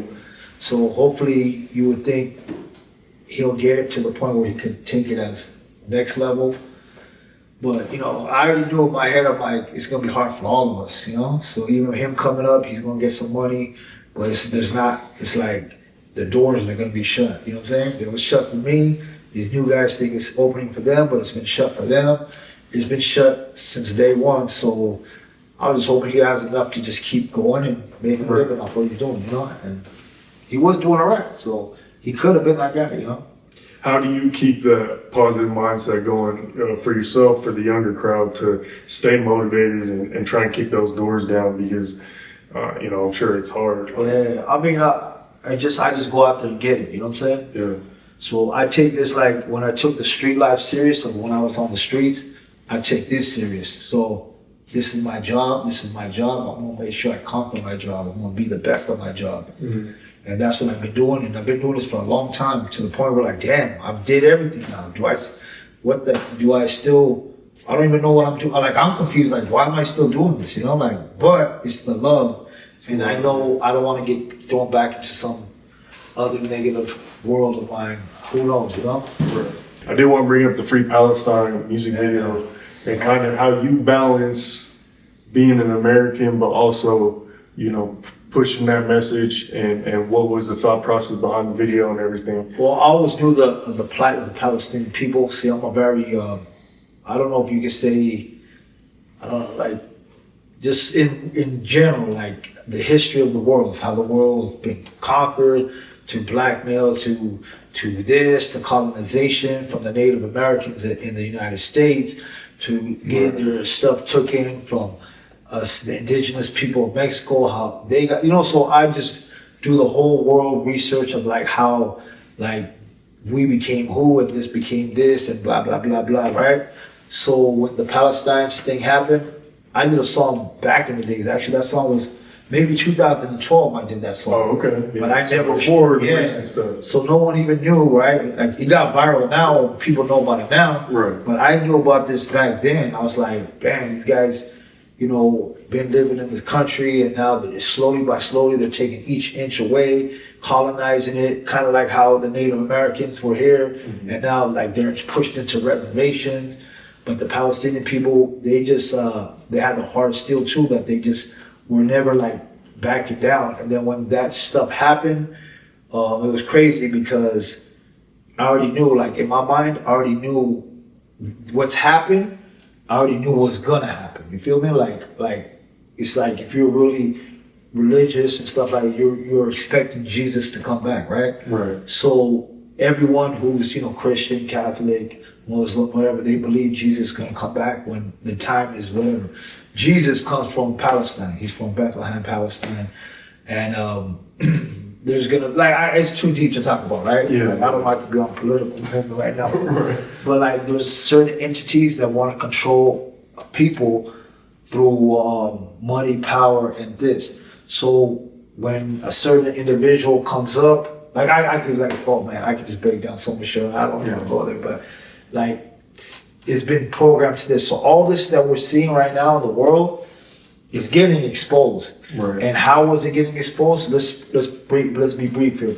When the TVs were made, it was made for certain media to tell you this is good and this is bad. Right. They dictated for a special reason, to control minds, to control everybody. Got to go 9 to 5. We got to do this. We got to do. We're all working for what? We're working for somebody to get richer. Right. So all the corporations are making more money, while we're chasing the 9 to 5. Then they're giving us food that's genetically modified.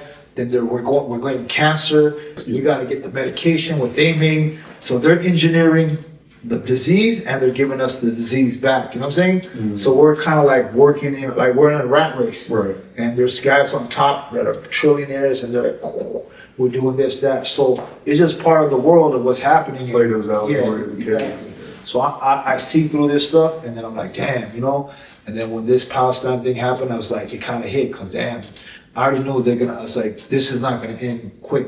They're going in and they're going to try to go as hard as they can because it's the time. Yeah. They want to go now. You know what I'm saying? And look at to this day, they're still doing it over there. The Palestinian people are still standing strong. So I felt like, you know what, man, it's like 1,000 people are going to be innocent me and I can't stand for that. I'm going to die one day and I'm going to have to talk to God. Did you see any atrocities in the world? And what was your stance on it? Mm-hmm. I didn't care. I was worried about my drink or my hamburger, and I was living good. I got my chains. That's their problem. No. You know what I'm saying? I'm a human, and every human problem is a human problem. So I feel like I have to do that just because when that day of judgment comes, where were you at when all this was going down? I wasn't in the days when maybe something else negative happened, but I'm in these days. And what is that happening these days is wrong. I ain't agreeing with the more control of the world. Yeah. Because eventually we're all going to be put in a grid and it's going to be more control. And that's what we're going to, So either you stand on it and you talk about don't let that happen. Yeah, we get better benefits being Americans. We live better than a lot of people, but we take resources from other people to make us better and put them more down and we get bigger.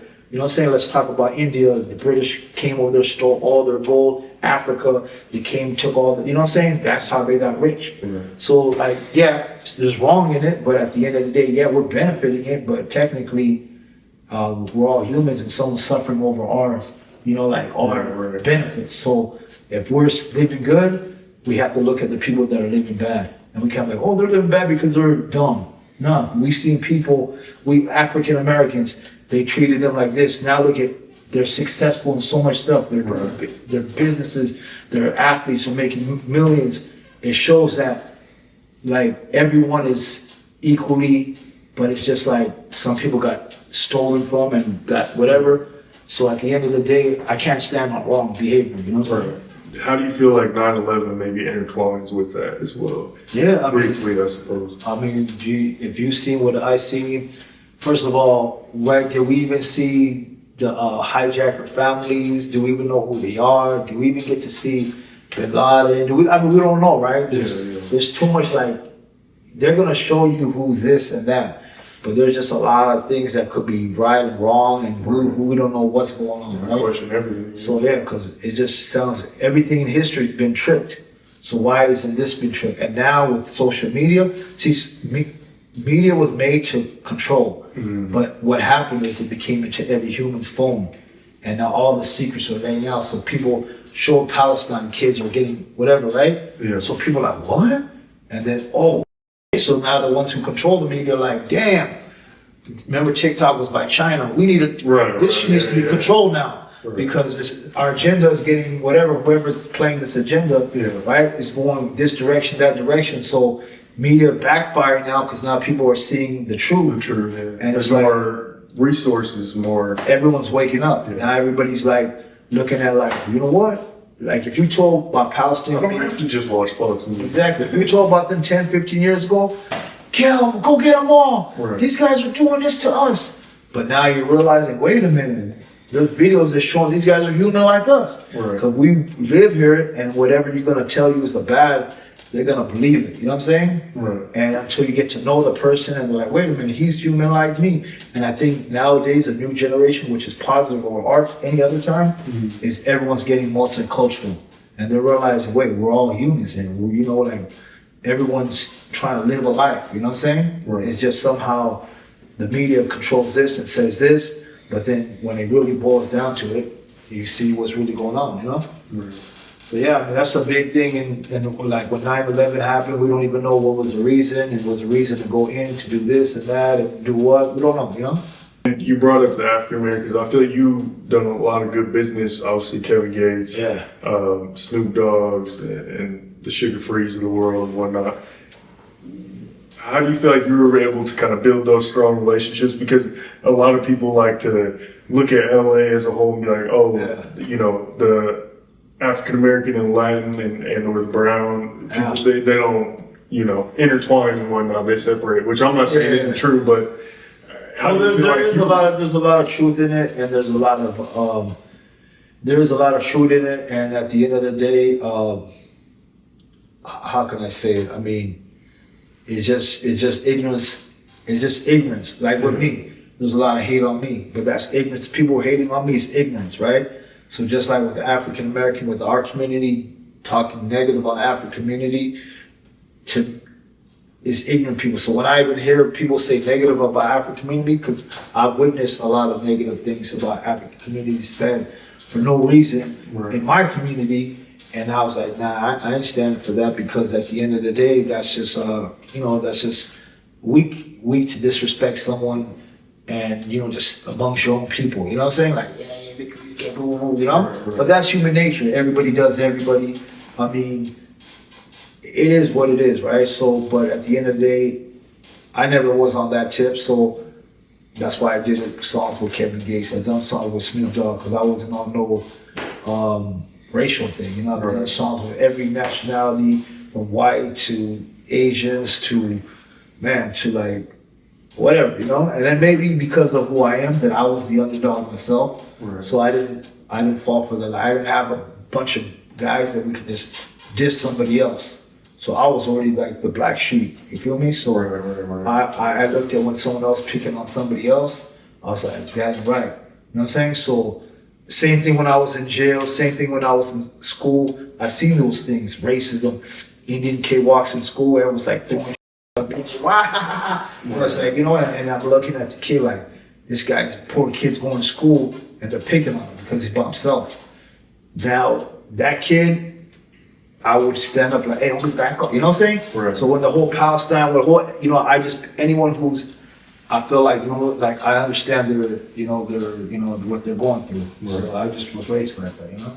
Obviously, you're known for you know, the high power, all the artists you've worked with and signed, and you got a deep track record and a lot of accomplishments. But one of the ways I did get, you know, hip to you is through your interviews with Carolyn Rodriguez. And, you know, I did just want to ask, like, what happened that made you kind of stand on, you know, SPM and what that whole situation, you know what I'm saying? Because I do feel like a lot of people kind of overlook that. And even last night in Kevin Gates, at the Kevin Gates show, I seen what his shirt said, and I see what you posted, and you didn't say nothing about SPM. So look, my thing is this, like, look here, at the end of the days, I'm raised from the streets of like etiquettes, right? You know, you can get in fights, you can get whatever, that's different. But when you touch children's, elderlies, you know, just the common thing. Like I said, once again, I don't stand for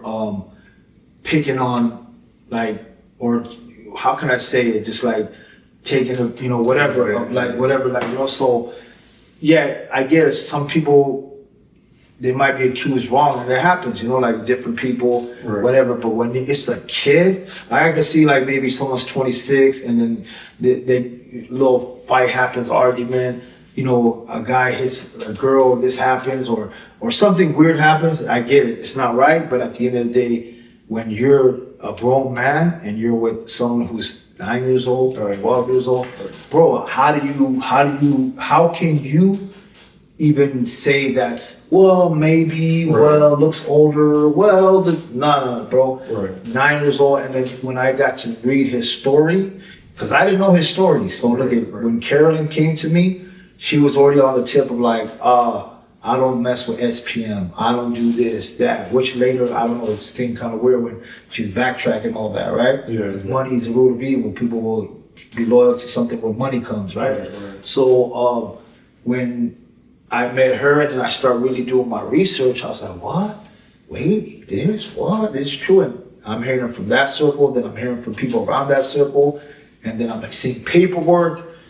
Then cause I never paid attention to whatever he's doing. So I heard, but I never, whatever. But when you got someone who you know that's in that circle, then it's like, once again, it became like bullying, just like Free Palestine or somebody else, like, now this is atrocity to children. So I was like, this guy's a no good. You know what I'm saying? So I understand people have a lot of love for his music because they grew up on it, and that's what we have. We grew up on music, and we do. But anyone who modelizes a human, because I don't believe in it. If even my fans, if someone says I Capone this, Capone, I hear them, and I have people like, no, homie, I'm a human like you. Don't look at me like that. But there's people that idolize this, like, bro, you look at a man's actions over a man's music or whatever, just because that gave you a feeling and you had a good time with it, that's cool. But his actions, so I went out and spread like, hey, that's no good, it's a chomo.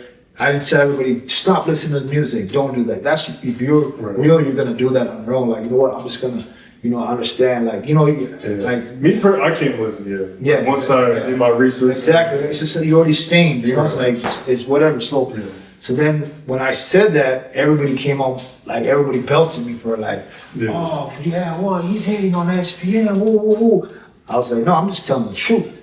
And I had to be known as a homie, as how we were raised. If there's someone that's a child, whatever, we have to speak on, like, hey, this is this, just to give awareness to everybody.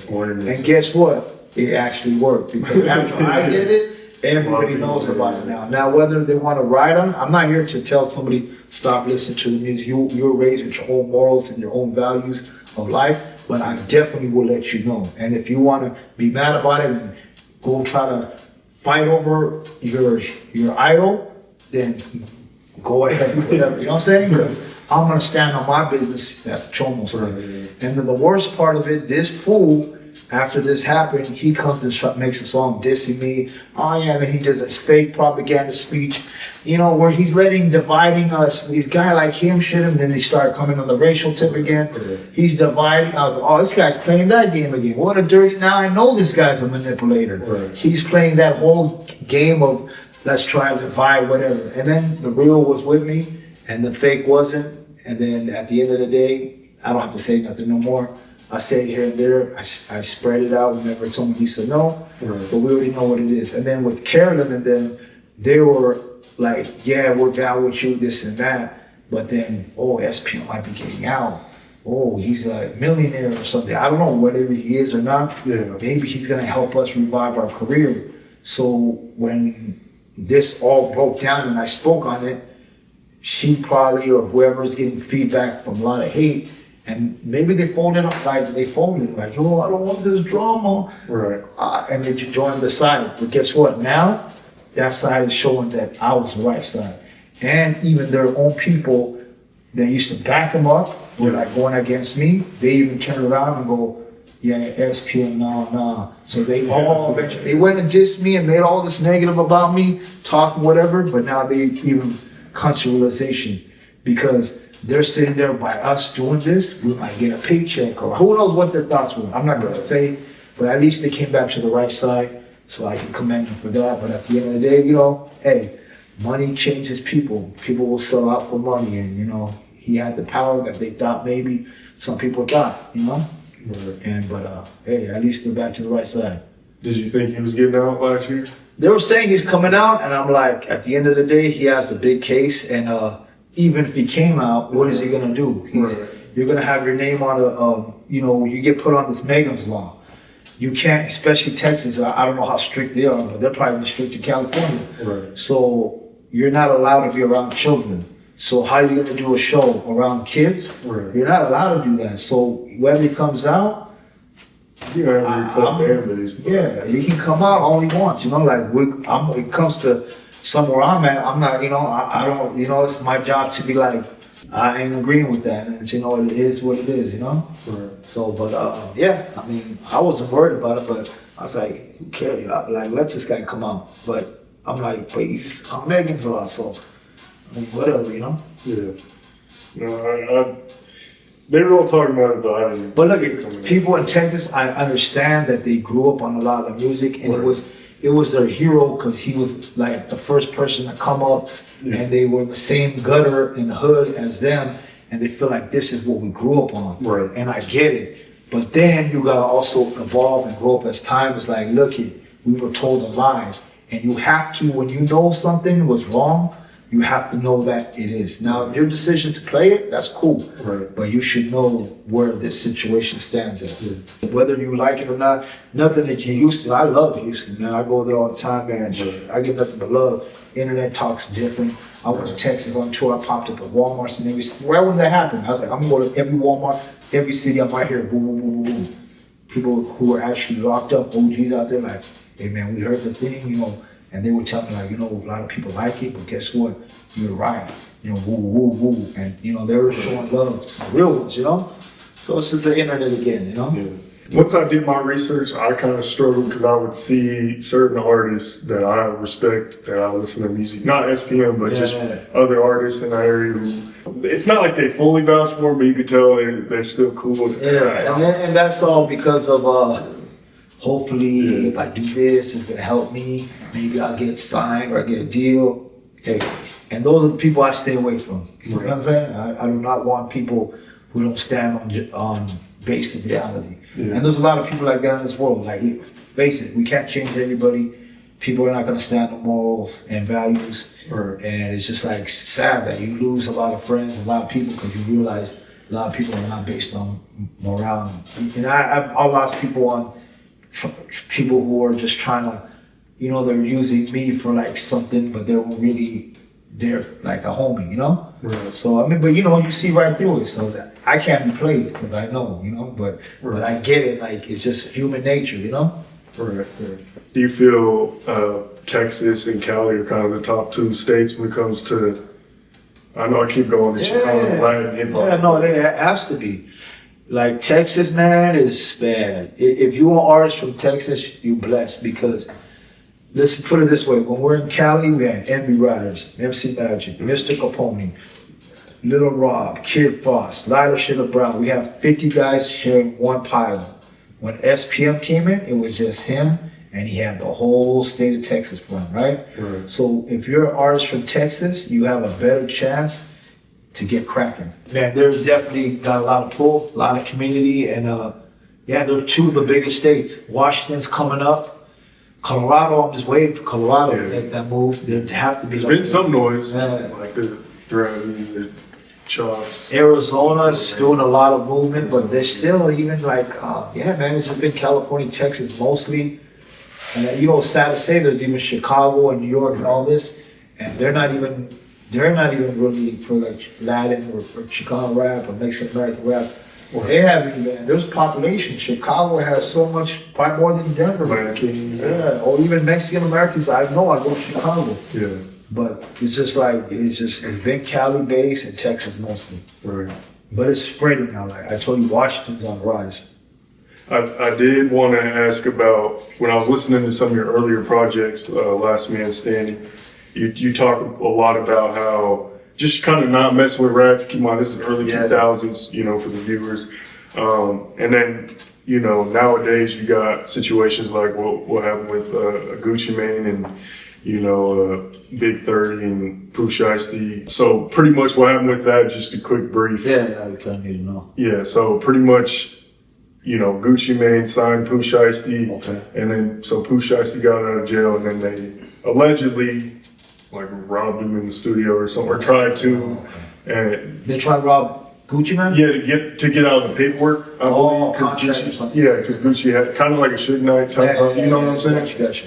And there's kind of mixed feelings about it, because on one hand, a lot of people are like, man, Gucci is he's got money now, he's focused on music, he's not on the streets anymore. Other hand, some people are like, nah, we grew up on Gucci, you know what I'm saying? Did Gucci do anything wrong? Did he get those guys in jail or something? I don't know. I think, I don't know, allegedly that... Because nowadays you can't even tell, because there's so many cameras, so many witnesses that everyone's saying this and that, and Gucci might not even say nothing, and whatever. Social media just runs with the narrative. Yeah, so I don't know, you would have to look at paperwork, heavy statements, indict, he's making sure to get out of a deal to get this guy in, kind of a Tekashi situation where he got out and more people got out, whatever.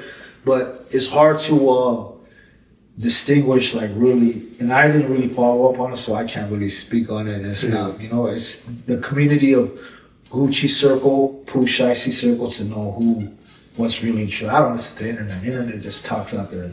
They just talk, Yeah. They'll talk about me tomorrow, Like something weird. Make up and the next thing okay, yeah, whatever, It's just this internet. I've seen every rapper get smothered, from the new guys to the old guys. They're just, internet's a dirty game, They find one thing and they'll just try to run with it, With situations like that, 6ix9ine, do you feel like the streets are dead to a certain extent? That's the sad part. They are kind of dead of the morality and this new generation. The positive is everybody's trying to make money, which is good. Let's get your money. But then it comes with some moral factors that people are like, I don't even care about the moral factors. I need to get that money. Right. So people have no, they're spineless. I just gotta get that money. And that's the scary part. And we're getting to the times of where people don't care. And then you see people who do care, right? So you see when we talk about the whole Palestine thing, the whole world thing, there's people who random people that are just caring about people they don't even know about. It's not even their job. But you have some right moralities, and then there's either people with the right moralities, and then there's a whole sea of fools with the wrong morality. So it's getting real, it's the clash of morality, and that's when they say we're gonna have the end of times when that just the dirtiness outweighs the good. Right. And that's when we're at the highest peak of I've ever seen. People don't care. They'll sell their whatever just to their own homies, killing their own home. I mean, that happened in the hood, but it's getting more common. It's just nothing is uncommon anymore.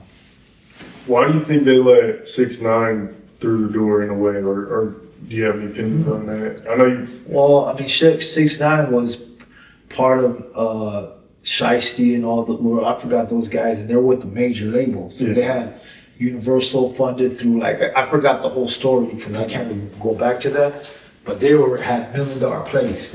And I know a lot of fake stuff was going on. So when all of a sudden, what's his name got on it was a TikTok or a live, I watched. I'm talking about 6ix9ine. Oh, okay. He would boom boom, and all of a sudden the first day, 20 million views on YouTube, right?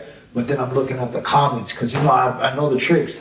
There's all these bots. Yeah. Oh, it's dope. It's great. He's bad. He's dope. I'm like, fool, these are bots on the comments. 100,000 bots here, the fake numbers, So you got the label funding.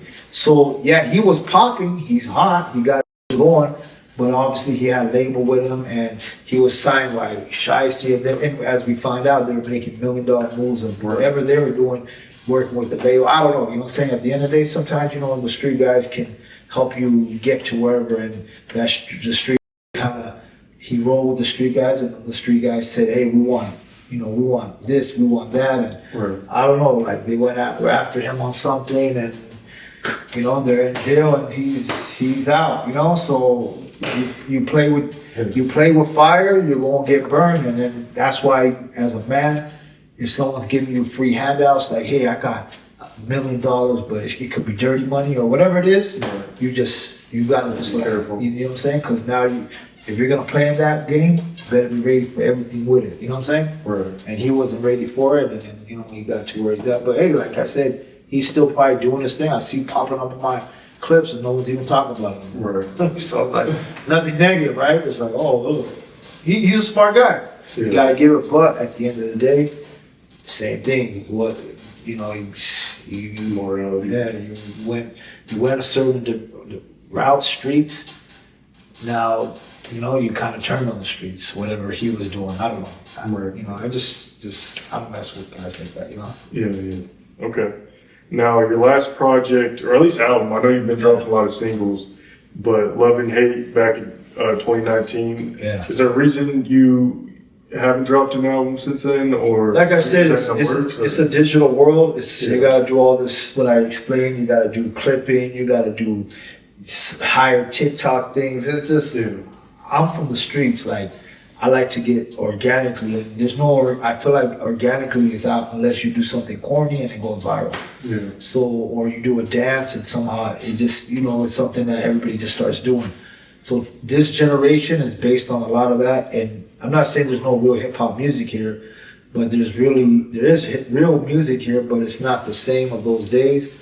So my love and the passion has kind of faded, but I'm still trying to do music. Obviously, I'm gonna still drop music, and I'm working with some new guys that I figure I gotta start moving with the new generation too, to just keep that going as a thing. But do I rely as I want to make a hit? Now I know how to make a hit. I could be tomorrow. I could have a hit. Yeah. I already know the formula.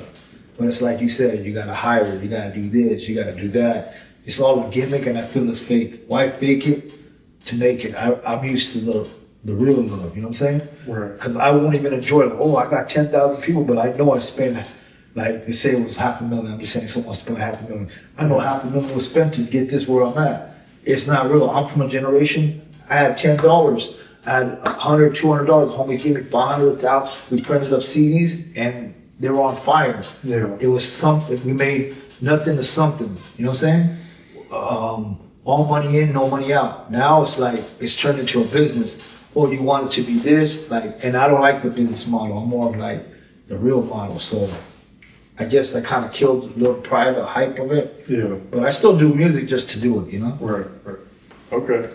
I also wanted to ask about, you know, if you work with Drake, obviously he just dropped Iceman. He's kind of got the world, you know, in frenzy. He dropped 3 projects, you know, so I'm just wondering what Yeah, so Drake, man, yeah, definitely. I roll with Drake. So look, I'm cool with Drake because of my boy. I have one of my close boys, good guy.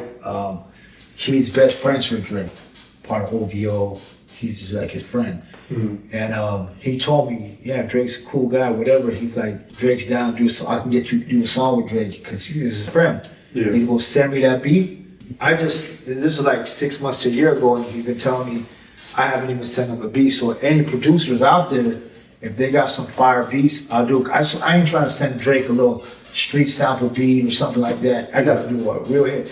I was planning to do the song "You Should Be a Model," which is one of my good songs, and flip it and then have Drake do that song because that would go crazy. Right. But it's like I didn't find the right producer to do that, the sound that needs to be a Drake level sound. Right. So if someone got that Drake beat, man, send it over to me. If I hear it and I feel it, that's going straight to Drake. You know what I'm saying?